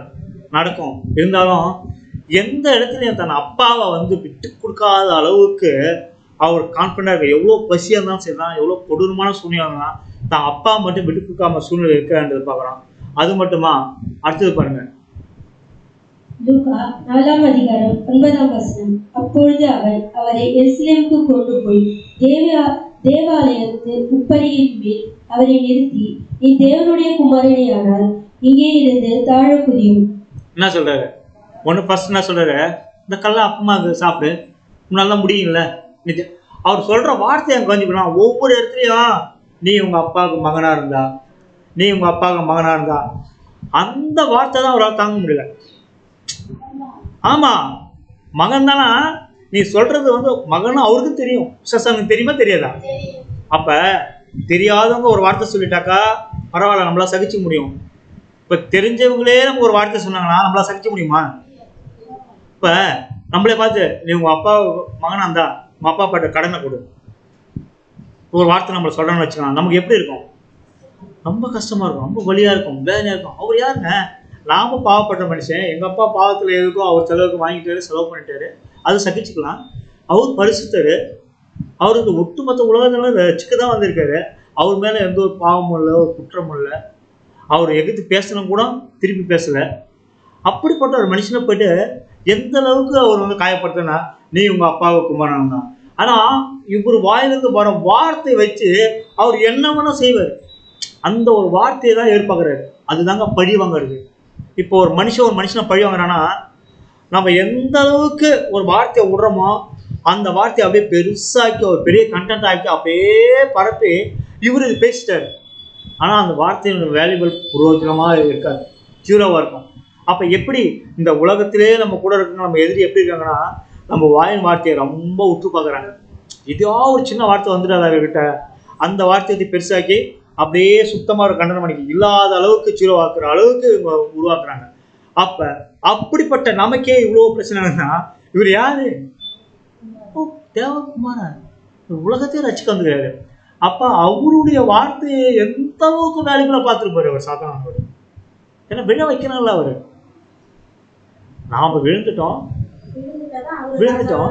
இவரு விழ வச்சுட்டாக்கா இன்னொரு அனுப்பி அப்பாவோட திட்டம் நிறைவேற்ற முடியாது. அதனால இவர் விழ வச்சுட்டா நாம என்னைக்கு நித்திய நாம ராஜாவா இருந்தோம் உலகத்துல. நம்ம என்ன வேணா நினைக்கலாம், என்ன வேணா செய்யலாம். அந்த உணர்வு, அந்த மைண்டு, ஒரு கேவலமான அந்த மைண்டு தான் அவர் எந்த அளவுக்கு வர வைக்குது. என்ன சொல்றது, நீ தேவையான இங்க தாழ குதிக்க முடியுமா? முடியாதா? முடியும். ஆனாலும் அந்த இடத்துல அவர் சொன்ன வார்த்தை தாங்க அவர் வலிக்குது. நீ உங்க அப்பனுக்கு மகனா தான் குதி. எங்க அப்பாவுக்கு மகன் தான் நான், ஆனா நீ சொல்லி குதிக்கணும்னு அவசியம் கிடையாது. இந்த தருணத்தை அவர் அப்படியே ரொம்ப தன்னை தாழ்த்துறாரு. அந்த இடத்துல தன்னை தாழ்த்துறாரு. அவர் எதிர்த்து பேச முடியாதா? இவர் சொன்னா அவர் காணாம போயிடாரு. ஆனா அவர் பேசல. ஏன்னா அப்பா ஒரு நீதி வச்சுக்கிறாரு. அப்பாவுடைய நீதியை நான் கையில் எடுத்துக்கூடாதுன்ற உணர்வு இருக்கா. ஆனா அவர் கையில் எடுத்துக்கூடிய அதிகாரப்பூர்வம் கொடுத்திருந்தாலும், அப்பா கொடுத்திருந்தாலும் எந்த இடத்துல எந்த தருணத்துலையும் இவர் வந்து தன்னை வந்து அதிகாரத்தை கையில் எடுத்துக்கல. ஒரு இடத்துல கூட ஒரு அதிகாரத்தை கையில் எடுத்துக்கல. எங்க அப்பா அப்பாவை மட்டும்தான் முன்னாடி வைக்கிறாரு. தன்னை எந்த இடத்துல முன்னாடி வைக்கல. தன்னை தலையை கூட உயர்த்துறவர். உயர்த்தி நான் தான் தன்னை தாழ்த்தி தான் இருக்க பார்க்குறோம். வாசிக்கலாம் பாருங்க. லூக்கா 4:13. லூக்கா 4ஆம் அதிகாரம் 13ஆம் வசனம். பிசாசானவர் சோதனை எல்லாம் கொடுத்த பின் சில காலம் அவரை விட்டு விலகி போனார். மறுபடியும் வந்து சோதனைலாம் வந்து ஒரு கேட்குறாரு. பிசாசனம் சோதனையெல்லாம் முடிஞ்ச பின்னு சில காலம், அந்த ஒரு வார்த்தையை நம்ம பார்க்கணும். பிசாசு சோதனை முடிஞ்சு போச்சு. இவ்வளோ விஷயங்களை 3 விஷயங்களை கேட்டார். ஃபஸ்ட்டு கல்லை அப்பமாக சொன்னார். 2வது மேலேருந்து குழியினார். 3வது என்ன பண்ணார்? அப்பால இப்போ சாத்தானவனே கொஞ்சம் காலம் மட்டும் விட்டு போனார். அங்கே பாருங்க, பிசாசனம் சோதனையெல்லாம் இப்போ ஃபஸ்ட்டு சோதனை முடிந்த பின்பு சில காலம் அவர் விட்டு விலகி போனார். ஃபுல்லாகவே போயிட்டாரா? ஏன் கொஞ்சம் காலம்? அப்புறம் எங்கே வந்து அவர் டச்சப் பண்ணுவார்? அவர் மறுபடியும் எங்கே வந்து ஒரு டிஸ்டர்ப் பண்ண முடியும்? எங்கெல்லாம் ஒரு சோதனை காலம் வந்து ஸ்டார்ட் ஆகுதோ அங்கெல்லாம் அவர் வந்துட்டே இருப்பார். அதே போலதான் நமக்கும் விழுந்து போன மனித சுபாவத்தில் இருக்க நமக்கும் சாத்தானவர் எந்த தருணத்தெல்லாம் நம்ம விழுந்து போகிறோமோ, சோகமாகிறோமோ, சோர்வடைகிறோமோ, அந்த உலக காரியங்களை வந்து நம்ம ஈடுபாடு நம்ம இன்வால்மெண்ட் ஆகிறோமோ, அந்த இடத்துலாம் கரெக்டாக வந்து நமக்கு ஒரு அடித்தளம் போட்டுருவார். அடித்தளம் போட்டு நம்ம இன்வால்மெண்ட் பண்ணி அந்த இடத்துல பிரிக்கக்கூடாத சூழ்நிலைக்கு நம்மளை மிங்கலாக்கி விட்டுருவார். உலகத்தில் நாம் எதுக்கு வந்துடுறோம்? உலகத்திலேருந்து வேர் பிரித்து தான் தேவன் வந்து என் சித்தம் அல்ல சொல்கிறோமா இல்லையா? என்ன பண்ணுறோம்? ஒரு உடன்படிக்கை போடுறோம் அவர் கூட. அப்பா, இனிவான நாட்கள் இனியே நான் வாழ்ந்துட்டேன். என் மனம் போனபடி, என் இஷ்டப்படி நான் வாழ்ந்துட்டேன். அந்த வாழ்க்கையில் எனக்கு ஒரு திருப்தி இல்லை, எனக்கு எந்த ஒரு பலனும் இல்லை. ஏன்னா உலக மக்கள் மறிக்கிற மாதிரி நானும் மறிச்சுட்டு போயிடுவேன். பட் ஆனாலும் எனக்கு நீங்கள் வச்சிருக்க மேலான ஒரு அழைப்பு இருக்குது. அந்த அழைப்பை நீங்கள் எனக்கு கொடுத்துருக்கீங்க. அதுக்குண்டான காரியத்தை எனக்கு தெரிவிச்சிட்டீங்க. எனக்கு நிறைய விஷயங்களை சொல்லிட்டீங்க. நான் வர்றது அந்த விஷயம் தான். அதனால் இனி வந்து என் சித்தம் அல்ல, எல்லாமே உங்களுடைய சித்தத்தின்படி வந்து அப்பாவோட உடன்படிக்கை போட்டுட்டு நான் எதை செஞ்சாலும் அப்பா உங்களுடைய சிந்தனைக்கு ஏற்ற மாதிரி தான், உங்களுக்கு சரி செய்தான் பண்ணுவேன். ஏன் சிந்தனை செய்ய மாட்டேன்னு சொல்லிட்டு தான் காமிச்சு உள்ளே வரோம். உள்ளே வந்தாலும் என்ன பண்ணுறோம்? விழுந்து போன மாமிசத்தில் நம்ம இன்னொரு தகப்பன யார்? ஆதாம் ஏவாள். விழுந்து போன தகப்ப இதில் இருக்கு மாமிசத்தை பலத்தில் இருக்கலாம். விழுந்து போகிறோம். விழுந்து போகிறதுனால நாமளும் சில தடுமாற்றங்கள் எவ்வளோதான் கொஞ்ச நாள் பரிசுத்தமாக நம்ம தேவனுடைய சிந்தியாக போயிருந்தாலும் ஒரு சில தருணத்தில் வந்து ஏதோ ஒரு வார்த்தை உள்ளே வந்தாலோ, ஒரு பிரச்சனை வந்தாலோ, ஏதோ நம்ம ஒரு பாதிப்பு வந்தாலும் என்ன பண்ணுறோம்? அப்படியே நம்ம சோர்வடைந்து அப்படியே கொஞ்சம் விழுந்து போயிடும். அப்போ அந்த விழுந்து போன தருணத்தெல்லாம் அவர் பார்த்துட்டு இருப்பார். பார்த்துட்டு இருக்கும்போது அந்த தருணத்தில் நமக்கு அப்படியே அழகாக ஒரு வார்த்தையை பேசி நம்ம அப்படியே இந்த பரிசுத்த ஓட்டத்துலேருந்து கொஞ்சம் கொஞ்சம் கொஞ்சமாக விலைக்கு நம்ம உலகத்தில் கூட்டு போயிடுவார். இப்போ அதே மாதிரி ஆண்டவர் இயேசு கிறிஸ்து வந்து அவர் 3 டைம் 3 விஷயங்களை சொல்கிறாரு. ஆனாலும் அவர் அவ்வளோ இருக்கிற அந்த 40 நாள் அந்த பசியில் இருந்தாலும் தன்னை ஒருபோதும் வந்து அவரால் வந்து படைச்சி கொடுக்க முடியாமல் அப்பாவையும் ஒரு இடத்துல கூட அவர் தன்னை சொல்ல வாங்காத அளவுக்கு நான் எங்கள் அப்பாவுடைய குமாரன் தான், நீ சொல்கிறதெல்லாம் எங்கள் அப்பாவோட கேட்டு நான் செய்யணும்னு அவசியம் கிடையாது. அது எந்த விதத்தில் அப்படி கேட்டு தான் நான் எங்கள் அப்பாவோட பிள்ளைன்றதை நான் நிரூபிக்க வேண்டிய அவசியம் இல்லைன்றது இதில் உறுதியாக இருந்துக்காரு. அப்போ உறுதியாக இருக்கிற அந்த விஷயத்தை விட அந்த இடத்துல நல்லா நினச்சி பாருங்களேன், ஒரு சகிப்புத்தன்மை இருந்திருக்குமா? இருந்துக்கா? சகிப்புத்தன்மை ஒரு மனுஷனுக்கு இல்லைன்னா நம்மகிட்ட இருந்து வர்றது ஒரே விஷயம் தான் வரும். என்ன வரும்? கோவம் தான் வரும். சகிப்புத்தன்மைன்னு ஒரு விஷயம் நம்மகிட்ட இல்லைன்னு வச்சுக்கலாம், நமக்கு என்ன வருங்க நினைக்கிறீங்க? கோவம் மட்டும்தான் வரும். ஆனால் அந்த சகிப்புத்தன்மை ஒரு விஷயம் இருந்துச்சுனாங்க கோவம் நமக்குள்ளே வராது. ஏன்னா அந்த விஷயத்தை நம்ம நிதானிக்கக்கூடிய சிந்தனையில் போயிடுவோம். சகிப்புத்தன்மை இருந்தால் ஒருத்தர் சொல்கிறாங்கன்னா வாங்கி நிதானிப்போம். இது சரியா தவறா, நாம் செஞ்சது தப்பா இல்லை சரியான்னு சொல்லிட்டு அதுக்கு டைம் எடுத்துக்குவோம். பட் அந்த நிதானிக்கக்கூடிய தன்மையே நம்மகிட்ட இல்லைன்னு வச்சுக்கா, சடனாக ரிப்ளை வருதுன்னா நான் ஏன் செய்யணும், நான் ஏன் போகணும், இப்படி தான் வரும். எந்த இடத்துலையும் சரி தான். அப்போ அதனால் நம்ம உலகத்தில் நிறைய எடுக்கக்கூடிய சூழ்நிலை உருவாக்கும். அதே போல் உலகத்தில் எதை இருந்தாலும் பரவாயில்லைங்க, மீட்டிங்லாம் தேவன் திருப்பி கொடுத்துருவாரு. ஆனால் தேவன் அழைச்ச அழைப்பில் நம்ம ஒரு டைம் நம்ம விழுந்து நம்ம வெளியில் போயிட்டோம்னா, தேவனை விட்டு வெளியில் போயிட்டோம்னா மறுபடியும் அந்த ஒரு அழைப்பு நமக்கு கிடைக்குமான்னு பார்த்தா ஒரு பெரிய கேள்விக்குறியாடும். அதனால தான் எந்த ஒரு சூழ்நிலையிலும் எந்த ஒரு இடத்துலையும் சகிப்புத்தன்மைன்ற விஷயம் நமக்கு உணவோட ஒரு முக்கியமான காரியமாக நம்ம எப்பயுமே நம்ம சிந்தைக்குள்ள வச்சிருந்தோம்னா எந்த தருணத்தை நம்ம விழுந்து போக மாட்டோம். இந்த உலகத்துக்கு கூட எவ்வளோ பெரிய விஷயத்தை ஏதாலும் செய்யலாம், உலக ஆசி பாசங்கள் எவ்வளோ ஏதாலும் செய்யலாம். ஆனால் அந்த சகிப்புத்தன்மை ஒரு விஷயம்னா தேவன் வச்சிருக்க அந்த ஒரு மறைமுகமான ஒரு வெளிச்சத்தில் நம்ம போய் சேர்றதுக்குண்டான விஷயத்தை நம்ம இழந்துட மாற்றன்ற ஒரு கான்ஃபிடென்ட் நமக்குள்ளே இருக்குன்றதை பார்க்கலாம். ஏன்னா ஆண்டவர் இயேசு கிறிஸ்து அப்படி ஒரு சகிப்புத்தன்மை சகிப்பு தான் இன்னைக்கு நாம் கூடி அந்த ஒரு விஷயத்தை பேசிட்டு இருக்கோம்.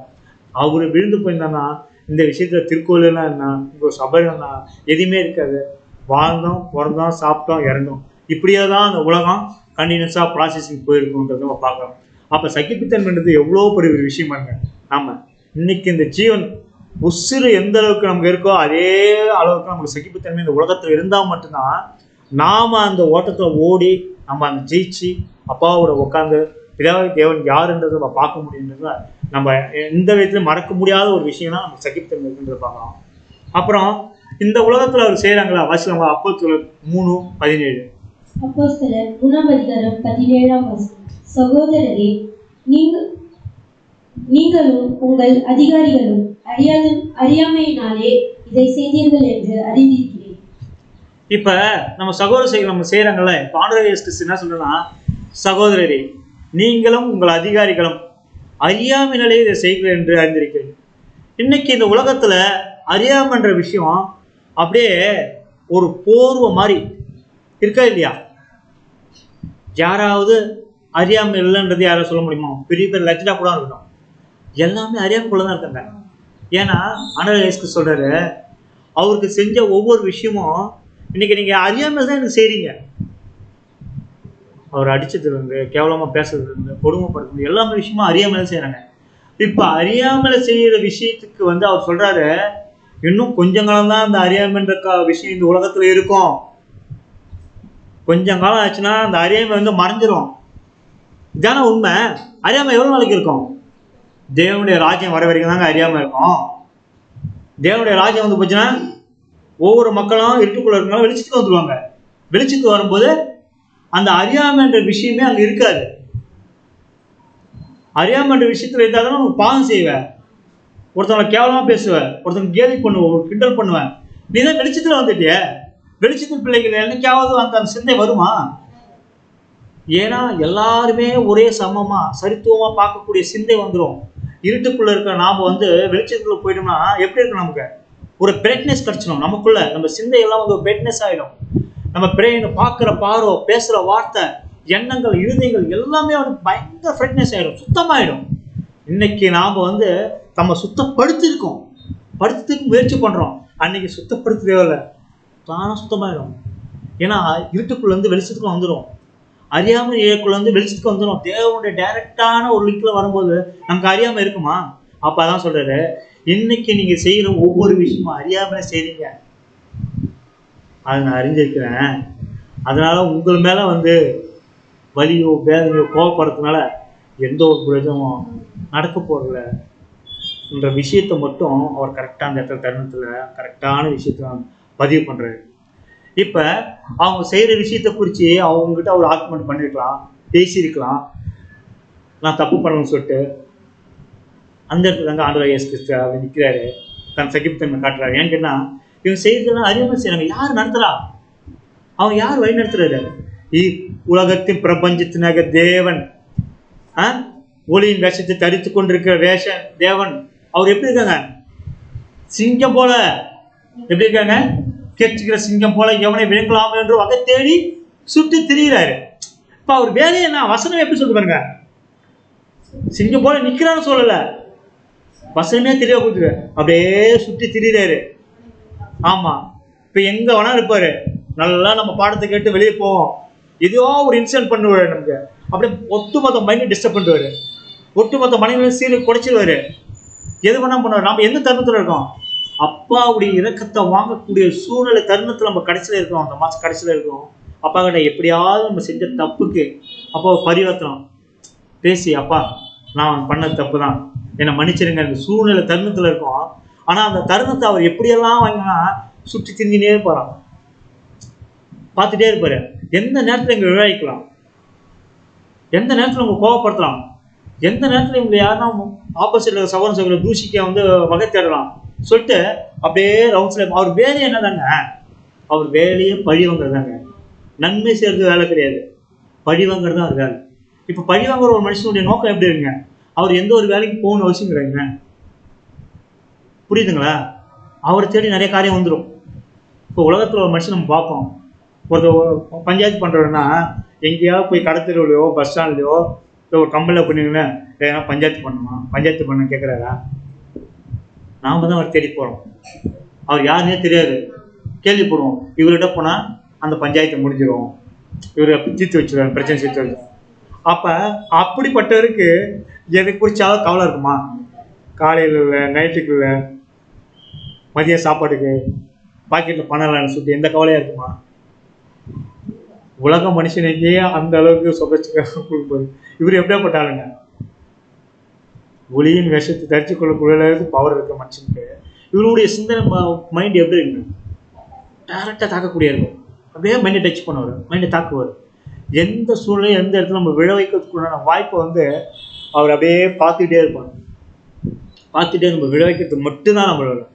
அப்போ இந்த உலக மக்களை அறியாமல் நடத்தக்கூடிய அளவுக்கு வல்லமை படைச்சிருக்காருன்னா, அப்போ அவர் அவங்க உலக மக்கள் செய்கிற காரியங்கள்லாம் எவ்வளோ ஒரு தவறானதுன்னா, அப்போ வெளிச்சத்தின் பிள்ளையாக ஆண்டவராகிய இயேசு கிறிஸ்து எப்படி புரிஞ்சிருக்கிற அந்த விஷயத்தை. நீங்கள் வந்து இந்த உலகத்தில் அறியாமல் செய்கிறீங்க, அந்த அறியாமை கொஞ்சம் காலம் மட்டும்தான் இருக்கும், அதுக்கப்புறம் அது அழிஞ்சு போயிடும். எல்லாமே வெளிச்சத்துக்கு வரும்போது நீ அதுக்கப்புறம் வந்து அவங்க டச் பண்ண முடியாது, கூட செய்ய முடியாது. தருணத்தை வந்து அந்த புரியுது. அப்போ அவர் சிந்தை எப்படி இருக்குன்னு பார்த்தாக்கா ரொம்ப பார்த்தீங்கன்னா கொடூரமாக இருக்குங்க. எப்போ பார்த்தாலும் அவர் மைண்டு ரொம்ப கொடூரமாக இருக்கும். ரொம்ப அவர் சிந்தையெல்லாம் ரொம்ப கேவலமான ஒரு தாட்டில் தான் இருப்பாங்க. எப்படியெல்லாம் அவங்களை விளைவிக்கலாம், எப்படியெல்லாம் பிரச்சனைகளை மாட்டி விடலாம். நாம் வந்து உதவி செய்யணும் போக மாட்டோம். ஏதோ சரி நம்ம பார்க்குறது மனுஷத்தில் இருக்கிறதுனால தவறி வீழ்ந்துட்டாங்க, உதவி செய்ய போவோம். அந்த இடத்த எப்படி இந்த பிள்ளைகளை விழ வச்சு அது பிரச்சனை மாட்டிக்கலான்றத உணர்வு எண்ணங்கள் தான் அவருக்குள்ள இருந்திருக்குன்றத நம்ம பார்க்கலாம். ஏன்னா ஒரு சிங்கம், ஒரு காட்டில் ஒரு ராஜாவாக இருக்குன்னா சிங்கம் தான் காட்டுக்க ராஜா. அப்போ இந்த நாட்டுக்கு யாரு, இந்த ஒத்துப்பட்ட வேர்ல்டுக்கே யாருங்க, இவரு தான். இவரோட கண்ட்ரோல் தானே இருக்குது. இவர் தானே இப்போ ஒளி வேஷத்துக்கு படிச்சுக்கிட்டு எல்லாரையும் ஒட்டுமொத்த உலகில் என்ன வேணா நடத்தலாம்டா, இப்படி 10 பேர் எழுப்பார், இப்படி 10 பேர் எழுப்புவார், இவங்களை இப்படி மிங்கலாக்குவார், இவங்க செய்யதான் கரெக்டு, எல்லாத்தையும் ஆமாம் செய்கிற விஷயங்கள் எல்லாமே ஏற்மாறு தேவனுக்கு ஆப்போசிட்டாக இருக்கும்.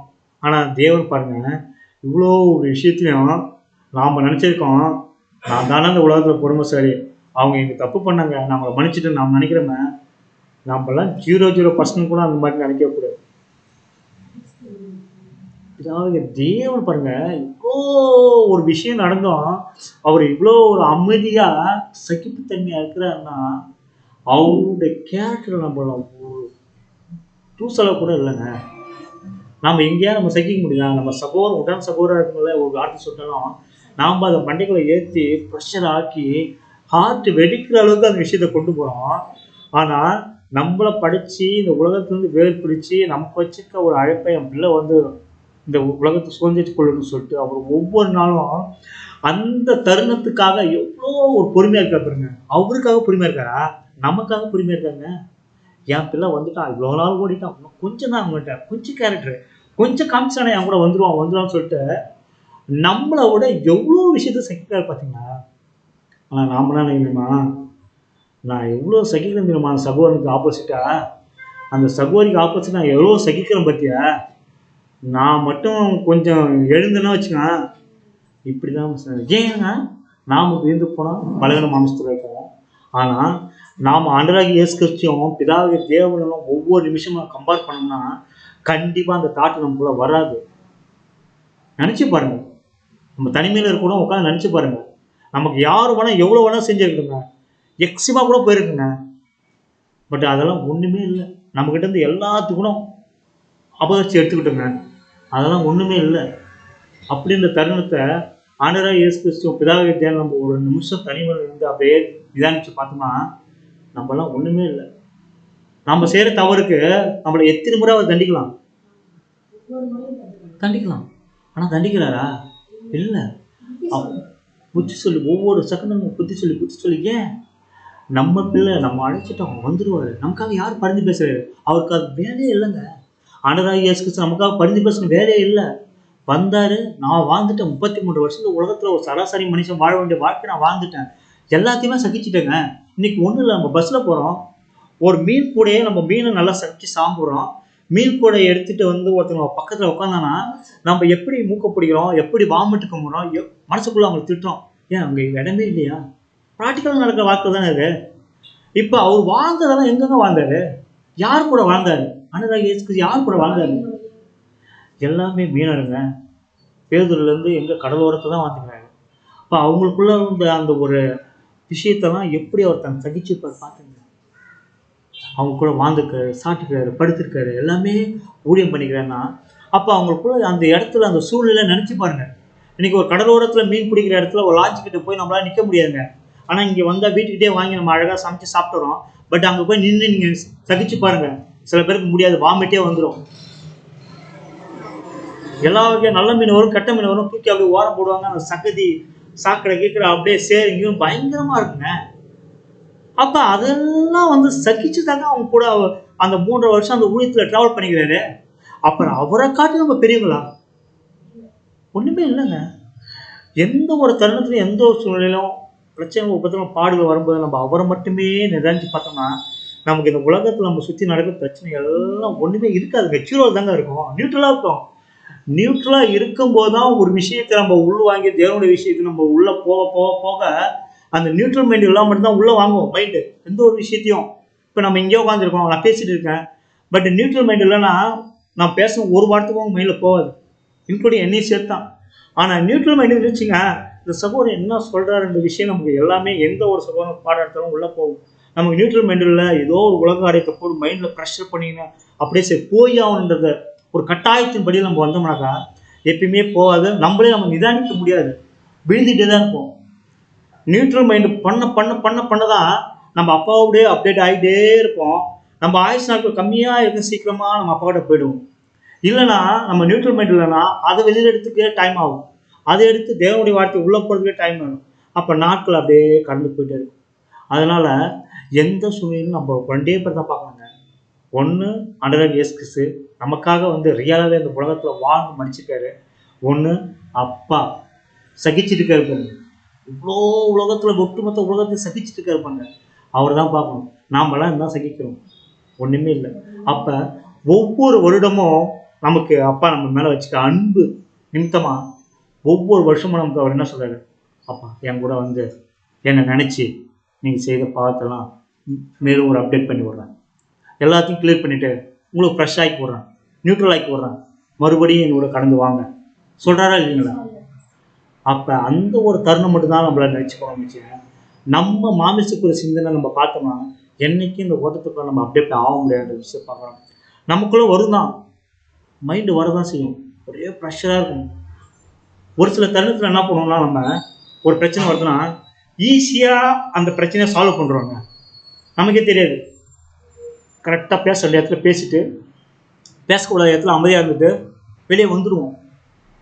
அதே ஒரு பிரச்சனை மறுபடியும் வருதுன்னு வச்சுக்கோங்களா, அந்த இடத்துல நம்ம என்ன பண்ணுவோம்னா எதையாவது ஒரு நம்ம தப்பிச்சுக்கிறது நம்ம சொல்கிற வார்த்தை வந்து பெருசாக்கி அந்த இடத்துல ஒட்டுமொத்த எதுவும் சீர்குலைச்சி அமைதின்ற ஒரு விஷயத்தையே நம்ம வாழ்க்கையில் வராத அளவுக்கு நம்ம ஓடுற மாதிரி ஆகிடும். அப்போ அந்த இடத்துல நம்ம எப்படி இருக்கணும்னா அமைதியாக தான் இருக்கணும். ஏன் அமைதியாக இருக்குன்னா ஆண்டவராகிய இயேசு கிறிஸ்து கேட்டதுக்கு மட்டும் தான் பதில் சொன்னார். நீ தேவனுடைய குமாரனா? ஆமாம். நீ இதோ இருக்க ராஜாவா? ஆமாம். மற்றபடி எந்த இடத்துலையும் அவர் வாயத்தன்னு சொல்லலை, அமைதியாக தான் இருந்தார். அப்போ அமைதியாக இருக்க போயிடுச்சு தான் இன்னைக்கு அவருக்கு அப்பா கொடுத்த வேலையை கரெக்டான நேரத்தில் செஞ்சு முடிச்சுட்டு அவர் அப்பாவோட போயிட்டாரு. அவர் கொஞ்சமாச்சும் ஆத்மண்டம் பண்ணவோ விவாதம் பண்ணியிருந்தோன்னா தருணத்தில் இந்த வேலையை அவரால் செய்து முடிச்சிருக்க முடியாது. ஏன்னு கேட்டால் நாம் எந்த இடத்துல அமைதியாக இருக்கணுமோ அந்த இடத்துல கண்டிப்பாக அமைதியாக இருந்து தான் ஆகணும். நமக்கு வலி வேதனை பாடுகள் உபத்திரங்கள் வரதான் செய்யும். ஆனாலும் எந்த தருணத்திலே நம்ம வந்து அமைதின்றது நம்ம வாழ்க்கையில் ஒரு முக்கியமான தருணங்க. அந்த அமைதியிலன்னா எதுவுமே நம்ம ஜெயிக்க முடியாதுங்க. எப்படியாப்பட்ட லெஜனாலும் சரி தான். எவ்வளோ வேணால் தேவனோட விஷயத்தை நீங்கள் அக்க பிரித்து கூட மேய்ஞ்சிருக்கலாம். எந்த இடத்துல எந்த கேள்வி கேட்டாலும் சொல்லக்கூடிய தாளம் இருந்தாலும் சொல்லிட்டான். அந்த அமைதின்ற ஒரு விஷயம் நமக்குள்ளே இல்லைன்னா நாம் ஒன்றுமே இல்லை, விழுந்து போட நம்ம பார்க்குறோம். ஏன்னா நமக்குள்ள சீர்குலையத்தக்க விஷயம் நமக்கு வரும். அப்படியே மண்டையெல்லாம் பிச்சுன்னு போகும். நம்மளால வெளியில் சொல்லவே முடியாது அந்த தருணத்தை. அந்த அளவுக்கு நம்ம ப்ரெஷர் ஆகிடுவோம், எமோஷன் ஆகிடுவோம். எமோஷன் ஆகி நம்ம என்ன பண்ணுறதே நமக்கு தெரியாது. நம்ம எங்கே போகிறோம், நம்ம எதையோ ஒரு கணக்கு பண்ணி போனால் கூட அந்த இடத்த விட்டுட்டு இன்னொரு 10 கிலோமீட்டர் தூரமாக போகிற மாதிரி சூழ்நிலை கூட நமக்கு உருவாயிடும். மைண்டு எங்கே போகிறது தெரியாது, என்ன பண்ணுறது தெரியாது, எது வாங்க வந்தோம், எதுக்காக நம்ம அங்கே வந்தனே தெரியாது. அந்த மாதிரி சூழ்நிலாம் உருவாகும்.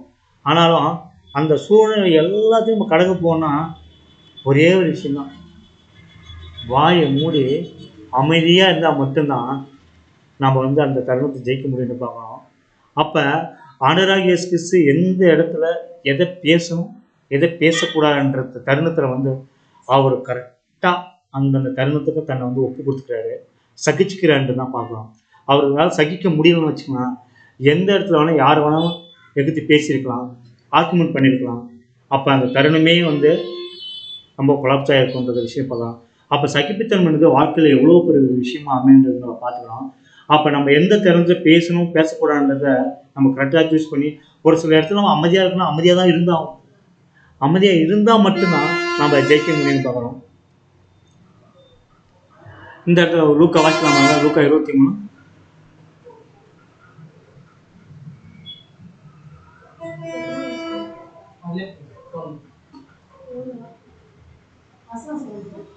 லூக்கா 23 இருக்கா? 36, 38. லூக்கா 23ஆம் அதிகாரம் 36ஆம் வசனம். போர் சேவகரும் அவரிடத்தில் சேர்ந்து அவருக்கு காடியை குடிக்க கொடுத்து. 38ஆம் வசனம். அவன் யூதருடைய ராஜா என்று கிரேக்கு, லத்தீன், எபிரேயு எழுத்துக்களில் எழுதி அவருக்கு மேலாக வைக்கப்பட்டது. அவர் சொன்ன வார்த்தைக்காக அந்த ஒரு எழுத்தை ஏறி அந்த சிலுவை மேலே அடிக்கிறாங்க. அவர் ராஜா தான், அவர் உண்மையாக சொல்லியிருக்காரு. அதனால அவர் அந்த எழுத்துல எழுதி, ஏன்னா அது ரோடு பேசிக்கின்றதுனால எழுதி வச்சுட்டா, அப்போ பார்க்குறவங்களாம் நீ ராஜா தானே. இப்போ ராஜாவை அந்த மாதிரி ஒரு சிலுவையில் அறையத்துக்கு யாருன்னா பர்மிஷன் கொடுத்துருப்பாங்களா? கொடுக்க முடியாது. அப்போ ராஜான்றது அவர் கேவலப்படுத்துகிற மாதிரி ஒரு மேலே எழுதி அவர் நோட்டீஸ் போகிற மாதிரி எழுதி வச்சுட்டு, இப்போ ஸ்டேஷன்லாம் போனீங்கன்னா பார்த்தீங்களா, ஃபோட்டோ போட்டு இவங்கெல்லாம் குற்றவாளிங்க சொல்லிட்டு வச்சுருப்பாங்க பார்த்தீங்களா, அந்த மாதிரி வச்சுருப்பாங்க. அதே போல் மறுபடியும் ரோமர்கள்லாம் ஏன் அவர் அவமானப்படுத்துகிறாங்கன்னு பார்த்தோன்னா, நீ அந்த வார்த்தையை மறுபடியும் நீ யூதருக்கு ராஜா தானா என்ற தருணத்தை சொல்லி அவர் அவமானப்படுத்துகிறாங்க. அவமானப்படுத்தி வாசிக்கலாம் பாருங்க, மத்தேயு 27:34. மத்தேயு 27ஆம் அதிகாரம் 34ஆம் வசனம். கசப்பு கலந்து காடியை அவருக்கு குடிக்க கொடுத்தார்கள். அவர் அதை ருசி பார்த்து குடிக்க மனதில்லாதிருந்தார். இப்போ சிலுவையில் தொங்குற அந்த தருணத்தை பார்த்துட்டு அங்கே ரோமர் சோல்ஜர்கள் இருப்பாங்களே, அப்போ அவர் அந்த மறிக்கிற தருணம் கொஞ்சம் கொஞ்சம் நெருங்கிட்டு இருக்கலாம். 6 மணி நேரத்தில் கடைசி தருணத்தில் வரும்போது அப்படியே ஒரு ரோமர் சோல்ஜர் அங்கே பாதுகாப்பு இருந்தாங்களா, அவங்க போய்ட்டு என்ன பண்ணாங்கன்னா, அந்த கசப்பு கலந்த காடியை தண்ணியில் துவைச்சி அவருக்கு கொடுக்குறாங்க. கொடுத்தாலும் அவருக்கு குடிக்கக்கூடிய அந்த மனநிலை இல்லை. ஏன்னா அவர் முழுக்க எப்படி இருக்காருன்னா, நாம் இது வரைக்கும் செஞ்ச விஷயங்கள் கரெக்டாக தான் போயிட்டுருக்கா, அப்பாவுடைய இது வரைக்கும் நம்ம நடந்து வந்த பாதை கரெக்டாக தான் போயிருக்கா. ஏன்னா அப்பா கொடுத்த வேலைகள் பெரிதான ஒரு விஷயம். அந்த விஷயத்தை வரைக்கும் நம்ம கரெக்டாக பண்ணிக்கணும் மைண்ட் செட்டப்பில் ஒருத்தனை கொடுத்துட்டாரு. ஏன்னா கேட்குற கேள்வி எல்லாம் எப்படி கேட்குறாங்க, அப்பாவை மென்ஷன் பண்ணி கேட்குறாங்க, நீ உங்கள் அப்பாவுக்கு பிள்ளையா, இப்படியே கேட்கும்போது அவருக்கு மேலும் மேலும் மன அழுத்தம் அதிகமாகிடுச்சு, ப்ரெஷர் அதிகமாகிடுச்சு. அப்போ இந்த கேள்வியெல்லாம் கேட்கும்போது நாம் இது வரைக்கும் அப்பாவை மென்ஷன் பண்ணுற அளவுக்கு கேட்குறாங்களே, அப்போ நம்ம இது வரைக்கும் கடந்து வந்த பாதை செய்கிற காரியங்கள் எல்லாமே கரெக்டாக போயிருக்கான்ற விஷயம் அவரால் தியானிக்க முடியலையா. தியானிக்க முடியாதனால தான் அவர் லாஸ்ட் மினிட் வரைக்கும் என்னன்னா ஒரு பரீட்சையாகவே அவர் தன்னை தியானிச்சுட்டு வர, இது வரைக்கும் நம்ம ஒரு டெஸ்ட்டாக வந்துட்டு இருக்கேன், இந்த டெஸ்ட் நம்ம கரெக்டாக பாஸ் பண்ணிட்டோமான்ற விஷயமே அவருக்கு தெரியாத அளவுக்கு கடந்து போகுது. அப்போ கடைசியிலையும் அவர் மூன்றாமும் வந்து பரியாசம் பண்றாங்க. மூன்றாவது தருணத்திலும் இது வரைக்கும் 2 தருணமும் வந்து அவர் வந்து பரியாசம் பண்ணிட்டாங்க. மூன்றாவது ஒரு தருணமும் பரியாசம் பண்றாங்க. இப்போ தொடர்ந்து வர விஷயங்கள் எல்லாமே பார்த்தோன்னா அவர் செய்த விஷயங்கள் எல்லாம் வச்சு பரியாசம் பண்ற விஷயமாவே கடந்து வராங்க. அவர் செய்யற விஷயம் எல்லாமே வந்து பரியாசம் பண்றாங்க. அவர் கடந்து வர பாறையெல்லாம் பார்த்தோன்னா ஒரு கேவலமா ஏளனமா பேசுற விஷயம் தான் நடந்து வச்ச. எந்த இடத்துலையும் அவருக்கு ஆறுதலாவோ ஒரு சொல்லக்கூடிய அளவுக்கு யாருமே கூடல. ஏன்னா எல்லா சிஸ்டமும் தெரிச்சு போயிட்டாங்க. பேதுரு இருந்தாரு, அவரே என்ன சொல்லிட்டு போயிட்டாரு. அவரும் தன தருணத்துல வந்து பயத்துல, ஏன்னா மாமிசத்தானே இருக்காங்க, எங்க அவருக்கு நேர்ந்த நிலைமை நமக்கு வந்துருமான்னு சொல்லிட்டு அவரும் பயத்துல வந்து தெரிச்சு ஓடிவிட்டான்னு தான் பார்க்குறோம். அப்ப கடைசி நேரத்துல வாசிக்கலாம் பாருங்க, மத்திய 27:44. மத்திய 27ஆம் அதிகாரம் 44ஆம் வசனம். அவரோடு கூட சிலுவையில் அறையப்பட்ட கல்லரும் அந்தபடியே அவரை மிதித்தார்கள். இது வரைக்கும் அவர் கேள்விப்பட்டவங்க எல்லாமே அவர் கூட இருந்தவங்க. ரோம சோல்ஜரை பார்த்தாங்க, பைசேசரை பார்த்தாங்க, சொந்த சம்பத்தான இஸ்ரேல் மக்கள் எல்லாம் பார்த்தாங்க, கூட இருந்தாங்க, அடையாள செஞ்சு எல்லாத்தையும் பார்த்தாங்க. ஆனா கல்லர்களுங்க இவங்க வந்து திருடிட்டு தப்பு பண்ணிட்டா மட்டும்தான் அந்த காலத்துல ரோமர் காலத்துல வந்து சிலுவையில் அறிவாங்களாம். அப்ப தப்பு வந்து எக்ஸிமா போய் நீ தூக்குல போடுறாங்களே அந்த ரேஞ்சு தான். இன்னைக்கு 10 கொலை பண்றான், ஜெயில தான் இருக்கான், 3 வேளை சாப்பிட்டு சொபிஸ்டிகேட் தான் ஏசி ரூமுக்கு கொடுக்குறாங்க இன்னைக்கு பயந்துக்கிட்டு. அப்ப எந்த மாதிரி ஒரு தவறு பண்ணிருந்தாக்கா ஜெயில இன்னைக்கு தூக்கு தண்டனை போறாங்க. தூக்கு தண்டனையே இன்னைக்கு ரத்து பண்ணிட்டாங்க. இன்னைக்கு ஒரு குறிப்பிட்ட அளவுக்கு தான் தூக்கு தண்டனை, அதுவும் தூக்கு தண்டனை ரத்து பண்ண. ஒரு காலகட்டத்துல பயம் இருந்தது, நம்ம தப்பு பண்ணிட்டு போனா தூக்கு தண்டனை கண்டிப்பா கிடைக்கின்றது. இன்னைக்கு அந்த தூக்கு தண்டனை எடுக்க போய் கொஞ்ச நாள் இருக்க போறோம், 10 வருஷம் இருக்க போறோம். அப்ப நன்னடத்தின் காரணமாக ஒரு தலைவர் பிறந்தநாள் வந்துச்சாக்கா விடுதலை பண்ணிட்டாங்க. இப்போ கூட ஒரு 10-20 வருஷம் முன்னாடி ஒரு 500 பேர் 600 பேரை விடுதலை பண்ணாங்க. அப்புறம் ஒரு இண்டிபெண்டன்ஸ் டே வருதோ, சுதந்திர தினம், குடியரசு தினம், பெரிய தலைவர்கள் பிறந்த நாள், இப்படியெல்லாம் வரும்போது இவங்க வந்து ஜெயிலுக்குள்ள தன்னை திருச்சி நன்னடத்துல வந்தாங்க. எப்படி தப்பு பண்ணிட்டாரு, எப்படி நன்னடத்துல வர முடியும்? மனுஷன் கொடுக்குற ஜட்ஜ்மெண்ட் அங்க. அதே போல தேவனுக்கு 2 கல்லருக்கு மூலமும் ஜட்ஜ்மெண்ட் கொடுக்குறாங்க. எப்படி, யார் பண்றது? இதுங்க யார் பேசுறாங்க? அவங்க பேசுறாங்களா? அவங்க பேசக்கூடிய தருணத்தையும் தைரியத்தையும் அவங்களுக்கு யாரும் கொடுத்தாங்களா? ஒருத்தர் விட்டு போனார்ல, காலம் போற முறை நான் அவங்க வந்து விட்டு சொல்றேன்னு சொல்லிட்டு, எனக்கு ஒரு காலம் டைம் வரும், அப்போ எப்படி உன்னை பழிவாங்கன்னு எனக்கு தெரியும்னு சொல்லிட்டு விட்டு போயிட்டாரு. இப்போ அவங்க சிலுவையில் கல்லர்களும் பேசுறாங்க. என்ன பேசுறாங்க பார்க்கலாம் பாருங்க. லூக்கா 23:39. லூக்கா 23ஆம் அதிகாரம் 39ஆம் வசனம். அன்றியும் சிலுவையில் அறையப்பட்டிருந்த குற்றவாளிகளில் ஒருவன், நீ கிறிஸ்துவானால் உன்னையும் எங்களையும் ரட்சித்துக் கொள் என்று அவரை இழந்தான். எப்படி சொல்றாரு பாருங்க. இங்கேயும் அன்றி நீ சிலுவையில் அறையப்பட்ட குற்றவாளிகள் ஒருவன், நீ கிறிஸ்துவானால் உன்னையும் எங்களை ரட்சித்துக்கொள். இந்த இடத்துல எப்படி அந்த வார்த்தை கேட்கும் போது அவர் மனநிலை எப்படி இருந்திருக்கு பாருங்க. அவர் கடந்து வந்த பாதையே வந்து ரொம்ப ஒரு கிரிட்டிக்கலான பாதையை தான் கடந்து வந்துருக்கிறாரு. இங்கேயும் வந்து மறிக்க போற தருணத்துலையும் அவர் எப்படி வந்து சாத்தான அவர் கள்ளம் பேசிட்டு போற அந்த வார்த்தையை கரெக்டா? கள்ளனே ஒரு வழியில வேலை இருந்தாங்க தொங்கியிருப்பாரு. அவருடைய ஜீவன் போற அளவுக்கு தான் அவர் தொங்கியிருப்பாரு. அவர் அந்த வார்த்தையை பேச முடியுமா? அந்த தருணத்துல யார் பேச வைக்கிறா? அவர் பேச வைக்கிறார். நீ கிறிஸ்துவானால் உன்னையும் எங்களையும் ரட்சித்துக் கொள் என்றாரு. வாசிக்கலாமாங்க லூக்கா 23:40. லூக்கா 23ஆம் அதிகாரம் 40ஆம் வசனம். மற்றவன் அவனை நோக்கி, நீ இந்த ஆக்கினைக்கு உட்பட்டவனாய் இருந்தும் தேவனுக்கு பயப்படுகிறது இல்லையா? அதுல ஒருத்தர் பேசுறாரு. எப்படி பேசுறாரு? நீ இந்த ஆக்கினைக்கு உட்பட்டவனாய் இருந்தும் தேவனுக்கு பயப்படுதியா? நாம தப்பு பண்ணிட்டு தண்டனை அனுப்பிச்சிருக்கோம். அவர் ஒரு தப்பும் பண்ணல. பண்ணாம தண்டனை அனுப்பிச்சிருக்காரு. நீ இவ்வளோ காரியங்களும் அடிபட்டு வேதனைப்பட்டோம், நீ போயிட்டு அவர் கேள்வி கேட்குற அந்த தருணத்தை பார்க்குறாரு. அடுத்தது என்ன சொல்றாங்க பாருங்க. லூக்கா 23:41. லூக்கா 23ஆம் அதிகாரம் 41ஆம் வசனம். நாமோ நியாயப்படி தண்டிக்கப்படுகிறோம், நாம் நடப்பித்தவைகளுக்கு தக்க பலனை அடைகிறோம், அவரோ தகாததென்றையும் நடப்பிக்கவில்லையே என்று அவனை கடிந்து கொண்டு. இது யார் பேசுறது? அப்பா. இவ்வளவு டைம் வந்து அவர் கரெக்டா நடந்து வந்துட்டார்ல, அப்பா பேசுகிறாரு. நாமோ நியாயப்படி தண்டிக்கப்படுகிறோம், நாம் நடைமுறைக்கு தக்க, நாம் என்ன தப்பு பண்ணுமோ பாவம் பண்ணுமோ அதுக்குன்னு பலன் நாம் அடைஞ்சிருக்கோம். அவரு எந்த ஒரு பாவமும் செய்யல, புரியுதா என்று அந்த கலனை இவர் கடிந்து கொண்டார். அப்பதான் ஆண்டவர் இயேசு கிறிஸ்து பார்க்குறாராம். லூக்கா 23:42. லூக்கா 23:42 இயேசுவை நோக்கி, ஆண்டவரே, நீர் உம்முடைய ராஜ்யத்தில் வரும்போது அடியேனை நினைத்தருளும் என்றார். அவர் என்ன சொல்றாரு? அப்ப இது வரைக்கும் அவர் என்ன நினைக்கிறேன்னா, இது வரைக்கும் நம்ம கரெக்டான தருணத்தை தான் அப்பா கொடுத்த வேலையை வந்து கரெக்டாக தான் முடிச்சுட்டு வந்துட்டு இருக்கின்ற ஒரு உணர்வு அவருக்குள்ள வருது. இயேசுவை நோக்கி, ஆண்டவரே, நீ உம்முடைய ராஜ்யத்தில் வரும்போது அடியேனை நிறுத்தல் என்றார். இப்பதான் அவர் ஒரு பெருமூச்சு விட்டுருப்பாரு.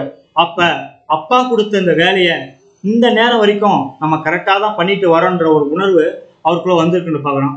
அடுத்தது வாசிக்கலாம் பாருங்க. லூக்கா 23:43. லூக்கா 23:43 இயேசு அவரை நோக்கி,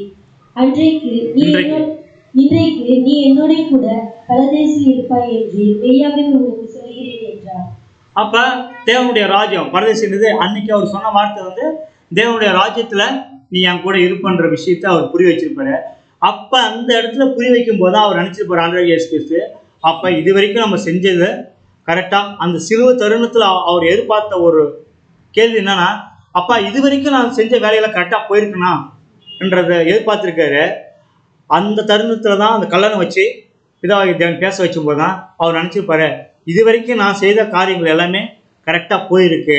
அதனாலதான் அந்த கல்லன் வந்து இயேசுவை நோக்கி, இன்றைக்கு நீ என்னோட கூட பரதேசில் இருப்பாய் என்று மெய்யாகவே நான் உனக்கு சொல்றேன் என்ற விஷயத்தை ஆண்டவர் இயேசு கிறிஸ்து அந்த கல்லனுக்கு தெரிவிக்க. நமக்கு பிரச்சனை எங்கிருந்தெல்லாம் வரும்னு பாக்கணுங்க.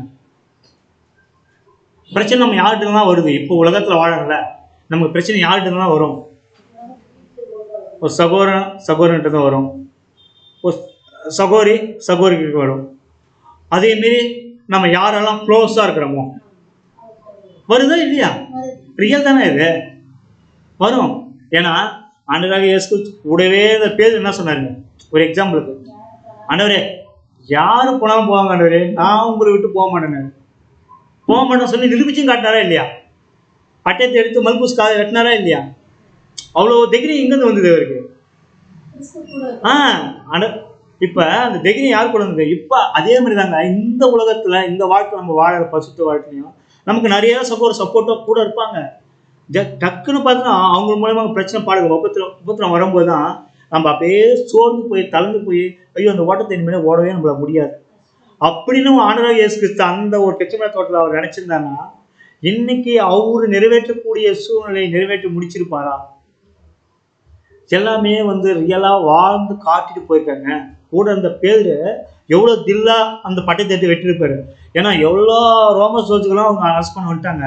எப்படி மற்றவங்களுக்கு வராத ஒரு துணிச்சல் அவருக்கு வந்தது?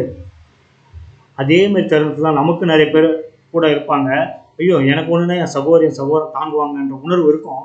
பட் அந்த சூழ்நிலையில நமக்கு சில பிரச்சனை பாடுகள் உபத்திரங்கள் வரும் தான். ஏன்னா பொண்ணை எப்படி சோதிக்கணும்? அக்னியை மெருகிவிட்டு சோதிக்கும் போது தான் அந்த பொண்ணு எந்த அளவுக்கு வெளிச்சம் கொடுக்குது, மெருக இருக்கு பார்க்கணும் இல்லையா? பல கொடுங்களா?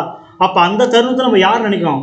என் சகோதரி என்னை விட்டு போனாலும் எனக்கு அப்பாவுக்கு பிதாவும் தேவனாக ஆண்டவர் இயேசு கிறிஸ்து இருக்கிறாங்கன்ற உணர்வை நம்ம யார் மேலே வைக்கணும்னா அவங்க மேலே வைக்கணுன்றதுக்காக தான் இந்த ஒரு சூழ்நிலை தேவன் அனுமதிக்கிறாங்க. இல்லைனா இப்படிப்பட்டு நம்மளை வந்து அவர் காயப்படுத்தணுமோ, வழி கொடுக்கணுமோ, வேலை கொடுக்கணுமோ அவர் ஒருபோதும் நினச்சிட்டு கிடையாது. அதுக்கப்புறம் பாருங்க, கடைசி தருணத்துலையும் சரிதான், அவர் வந்து எந்த ஒரு சூழ்நிலையிலையும் இந்த செகண்ட் வரைக்குமே அவர் மைண்ட் தாட்டு யார் மேலும் ஒரு எம்மி அளவு கூட கோபம், பாவம், ஒரு மூர்க்கம் எதுவுமே இல்லை. கடைசி வரைக்கும் அவருடைய சிந்தெல்லாம் எப்படி இருந்ததுன்னா, எனக்கு அப்பா கொடுத்த அந்த வேலையை இந்த தருணம் வரைக்கும் நான் கரெக்டாக செய்து முடிச்சிருக்கேனான்ற உணர்வு மட்டும்தான் அவருக்குள்ள இருந்திருக்க வச்ச, மற்றபடி எந்த ஒரு சிந்தனையும் இல்லைங்க. அப்படின்னா அந்த ஒரு விஷயம் நமக்குள்ள எந்த அளவுக்கு ஊறி போயிருக்கு பாருங்க. அவருக்குள்ள கோபம் இல்லை, ஒரு விரோதமா பேசல, ஒரு சண்டை போடல, ஒரு எதிர்த்து பேசல, ஒரு ஆர்குமெண்ட் கிடையாது. இவ்வளோ துக்கம் காரணம் என்னங்கன்னா, இந்த ஒட்டுமொத்த உலக மனுக்குலத்தின் மேல வச்ச அன்பு அதே தருணத்துல அதை விட அதிகமா இன்னைக்கு நம்ம மேல புதுசிச்சாக்க பரிசுத்தவங்க மேல வச்சிருக்க அன்பும் எப்படி இருந்திருக்குன்னா, சகோதரர் லாஸ்டா ஒரு லைன் ரெஃபர் பண்ணாரு. இப்போ ஒரு டைலாக் சொல்லுவாங்க படத்துல, நாடி நரம்பு ரத்தம் எல்லாமே ஊறி போயிருந்தாலும் இப்படி ஒட்டணும் பண்ணோம்னா அது ஒரு என்டர்டைன்மெண்ட்டாக ஒரு டைலாக் சொல்லுவாங்க. அதை காட்டிலும் லட்சம் கோடி மடங்கு வந்து ஒரு உடம்புல அந்த அன்புன்ற ஒரு விஷயம் வந்து ஊறி போனதுனால மட்டும்தான் இந்த விஷயத்தை அவரால் சகிக்க முடியுன்றத சகோதரர் லாஸ்ட்டாக ஒரு லைன் கடைசியில் அந்த பாடத்தில் வந்து மென்ஷன் பண்ணிக்கிறாங்க. உண்மையிலேயே பார்த்தீங்கன்னாக்கா சகிப்புத்தன்மை ஒரு பக்கம் இருந்தால் கூட அன்புன்ற ஒரு விஷயம் இருக்க போயிட்டு தான் சகிப்புத்தன்மை இருக்கு. அப்போ அன்பு இல்லைன்னா சகிக்கக்கூடிய விஷயமே இருந்திருக்காதுல்ல. நல்லா நினச்சி பாருங்க, அவர் ஒரு ஆளுக்காக அந்த விஷயத்தை சகிக்கலைங்க. அவர் ஒரு ஆளுக்காக சகிக்கல, இந்த ஒட்டுமொத்த மனுக்குலத்துக்கு மேலே வச்ச அன்பு நிமித்தம் தான். அப்போ அன்பு நாம காட்டுறோமே, அது அன்பா? நினச்சி பாருங்க. நான் அன்பா இருக்கிறேன் நம்ம வாயளவும் சொல்ல முடியும், இறுதி அளவுலும் சிந்தனை அளவுலும் நம்மள உண்மையான அன்பை காமிக்க முடியுமா தான் ஒரு பெரிய கேள்வி போட்டு நம்ம வச்சுக்கலாம் ஒவ்வொரு நாளும். பட் அந்த அன்பை நம்மளால நிறைவேற்ற முடியாதுங்க. அதை காட்டிலும் உண்மையான அன்புனா இது மட்டும்தாங்க. ஏன்னா எல்லாமே ஊறி போயிடுச்சு அன்புல. சிந்தனை முதற்கொண்டு, இதயத்தை நினைவு முதற்கொண்டு, அவர் பேச வார்த்தையில இருந்து, அவர் பார்க்க பார்வையில இருந்து எல்லாமே ஒட்டுமொத்த பிளட்டும் அன்புன்ற ஒரு விஷயத்துல ஊறி போச்சாங்க. அவருக்கு ஊறி போனதுனாலதான் அவர் அவ்வளோ விஷயங்களும் சகிக்கிறாரு. கடைசியில கேவலமான கல்லுங்க. அவன் வந்து ஒரு பரிசுத்த மனுஷன் கேள்வி கேட்கும்போது அவருக்கு எந்த அளவுக்கு அவர் கோவப்பட்டுருக்கலாம். கோவப்பட்டாரா? படலை. ஏன்னு கேட்டால், என் பிள்ளைங்க நான் இந்த ஒரு விஷயத்தை நிறைவேற்றி நடத்தினா மட்டும்தான் முதல்ல என் அப்பாவுக்கு நம்ம ஒரு பிள்ளையா இருக்கணும். அதுக்கப்புறம் எனக்கு அப்பா கொடுத்த வேலையில ஏன் சகோதர சகோதரிகள் இந்த உலகத்தில் இருக்கிறாங்க, அவங்க என்னோடு கூட வந்து சேரணும்னா நான் வந்து இந்த விஷயத்தை சகிச்சு தான் ஆகணும். அதுக்கு நான் வைக்கிற ஒரு விஷயம் ஒரு அன்புன்றத அவர் எந்த அளவுக்கு இந்த 3 வருஷத்துல நான் ஊழியத்துல வந்த பிறகு எந்த அளவுக்கு அன்பை வந்து அந்த அளவுக்கு செலுத்தி தன்னை அப்படியே மெருகேற்றி எந்த சூழ்நிலையும் வளைஞ்சு கொடுக்காம, எவ்வளோ அடித்தாலும் எவ்வளோ திட்டினாலும் எவ்வளோ பேசினாலும் தன்னை ஒருபோதும் புரிஞ்சு கொடுக்காம பதில் செய்ய பேசாம எந்த அளவுக்கு தன்னை சகிச்சுக்கிறன்றது தாங்க அந்த பாடத்துக்கு நம்ம கருத்தை பார்க்குறோம். அப்போ இந்த உலகத்துல நாம் ஒரு பரிசுத்தான உலகத்தை வாழணும்னா நம்ம சகிப்புத்தன்மைன்றது நமக்கு ஒரு வாழ்க்கையிலும் சரி, நம்மளோட இதயத்திலும் சரி, ஒரு முன்னோடியாக ஒரு முக்கியமான பர்சனை ஒரு படியாக வச்சாங்க மட்டும்தான் ஒரு விஷயத்துலேருந்து ஒரு விஷயத்துக்கு நம்ம ஏறி செல்ல முடியும். சகிப்புத்தன்மைன்ற ஒரு விஷயம் நமக்குள்ளே இல்லைன்னு வச்சுக்கலாம், நாம் இந்த ஓட்டத்தில் ஓடி அப்பாவோட கூட சகிக்க முடியுமா? ராஜ்யத்தில் உட்கார முடியுமா? இந்த ஒட்டுமொத்த ராஜ்யத்தை நம்மளால் ஆள முடியுமா? சரி, சகிப்புத்தன்மையே இல்லை. அப்பாட்ட நம்ம ஒரு பெரிய கேள்வி கேட்கலாம் அந்த தருணத்தில். அப்பா, நான் உங்களுக்கு செய்ய வேண்டிய எல்லா வேலையும் செய்கிறேன்ப்பா, என்னால் சகிக்க முடியலப்பா, எனக்கு உங்கள் ராஜ்யத்தில் நான் வரணும்னு ஆசைப்பட்றேன்ப்பா சொல்லுன்னு வச்சுங்க. சரி, அப்பாவை இறக்கப்பட்டு சரி வாடான்னு வச்சுறாரு. ஒரு 100 கொலை பண்ண ஒருத்தன் வரான். அவனுக்கு நீங்கள் எப்படி ஜட்ஜ்மெண்ட் கொடுப்பீங்க? ராஜ்யத்தில் 100 கொலை பண்ணிட்டு வந்து நிற்கிறான், நீங்கள் தான் ஜட்ஜ்மெண்ட் கொடுத்தாவணும். அவனுக்கு ஒரு மனுஷன் நிற்கிறான். இப்போ அமெரிக்கா அடிச்சார் உசாமா பின் லாடன் வந்து நிற்கிறாரு. ஒட்டுமொத்த பில்டிங் அடிச்சாரு. அந்த நாட்டினுடைய பொருளாதாரத்தை சீர்குலைச்சாருன்னு வச்சுக்கலாம் ஒரு எக்ஸாம்பிளுக்கு. அவர் வந்து உங்கள் கையில் கொடுக்குறாரு. நீங்கள் எல்லா விஷயத்தையும் பர்ஃபெக்ட் சகிக்க முடியல. நீங்கள் என்ன பண்ணுவீங்க? எடுத்தவொடனே அப்பாவோட ராஜ்யத்தை அவர் மனதனை கொடுத்தா, அப்பா இது வரைக்கும் சேர்த்து வச்சு எல்லா காரியம் பண்ணாமல் ஒட்டுமொத்தம் கொலாப்ஸ் ஆகிடுமா அவன். அப்போ அந்த சகிப்புத்தன்மைன்றது அவர் திருத்தத்துக்காக தான் அப்பா நமக்கு அந்த வாய்ப்பை கொடுக்குறாரு. வச்ச அவரை வந்து ஜட்ஜ்மெண்ட் கொடுத்து மரணத்தை கொண்டு போகிறதுக்கு அப்பா நமக்கு ஜட்ஜ்மெண்ட் கொடுக்கல, திருத்துறதுக்கு. அதே போல தாங்க நாமளும் நமக்கு நம்ம சகோதர செய்கிற சில காரியங்கள், பிரச்சனைகள், பாடு, உபத்திரங்கள் எல்லாத்தையும் சகிச்சுக்கிட்டு அவங்களுக்கு ஒரு திருந்தத்துக்கு வாய்ப்பும் நாமளும் திருத்திக்கிற வாய்ப்பை கொடுக்குறதுக்காக தான் இந்த ஒரு தருணத்தை அப்பா நம்ம ஏற்படுத்தி கொடுத்துக்கலான்னு பார்க்கலாம். இது வரைக்குமே நம்ம கேட்ட எல்லா காரியங்களும் நமக்கு மட்டும்தான். ஏன்னா வருகிற நாட்களில் நாம் வந்து அவருடைய போஜனத்தில் பந்தியில் வந்து கை வைக்க போகிறோம். அப்போ நம்ம அபாத்திரமாக வந்து கையை வச்சிடக்கூடாதுன்ற ஒரு தருணத்தை நம்ம எல்லாமே நிதானித்து இந்த பாடத்தை நம்ம கேட்டோம். பொறுமையோடு கேட்டவங்க யாவரையும் தேவன் தாமே ஆசீர்வதிப்பார்கள். ஆமென்.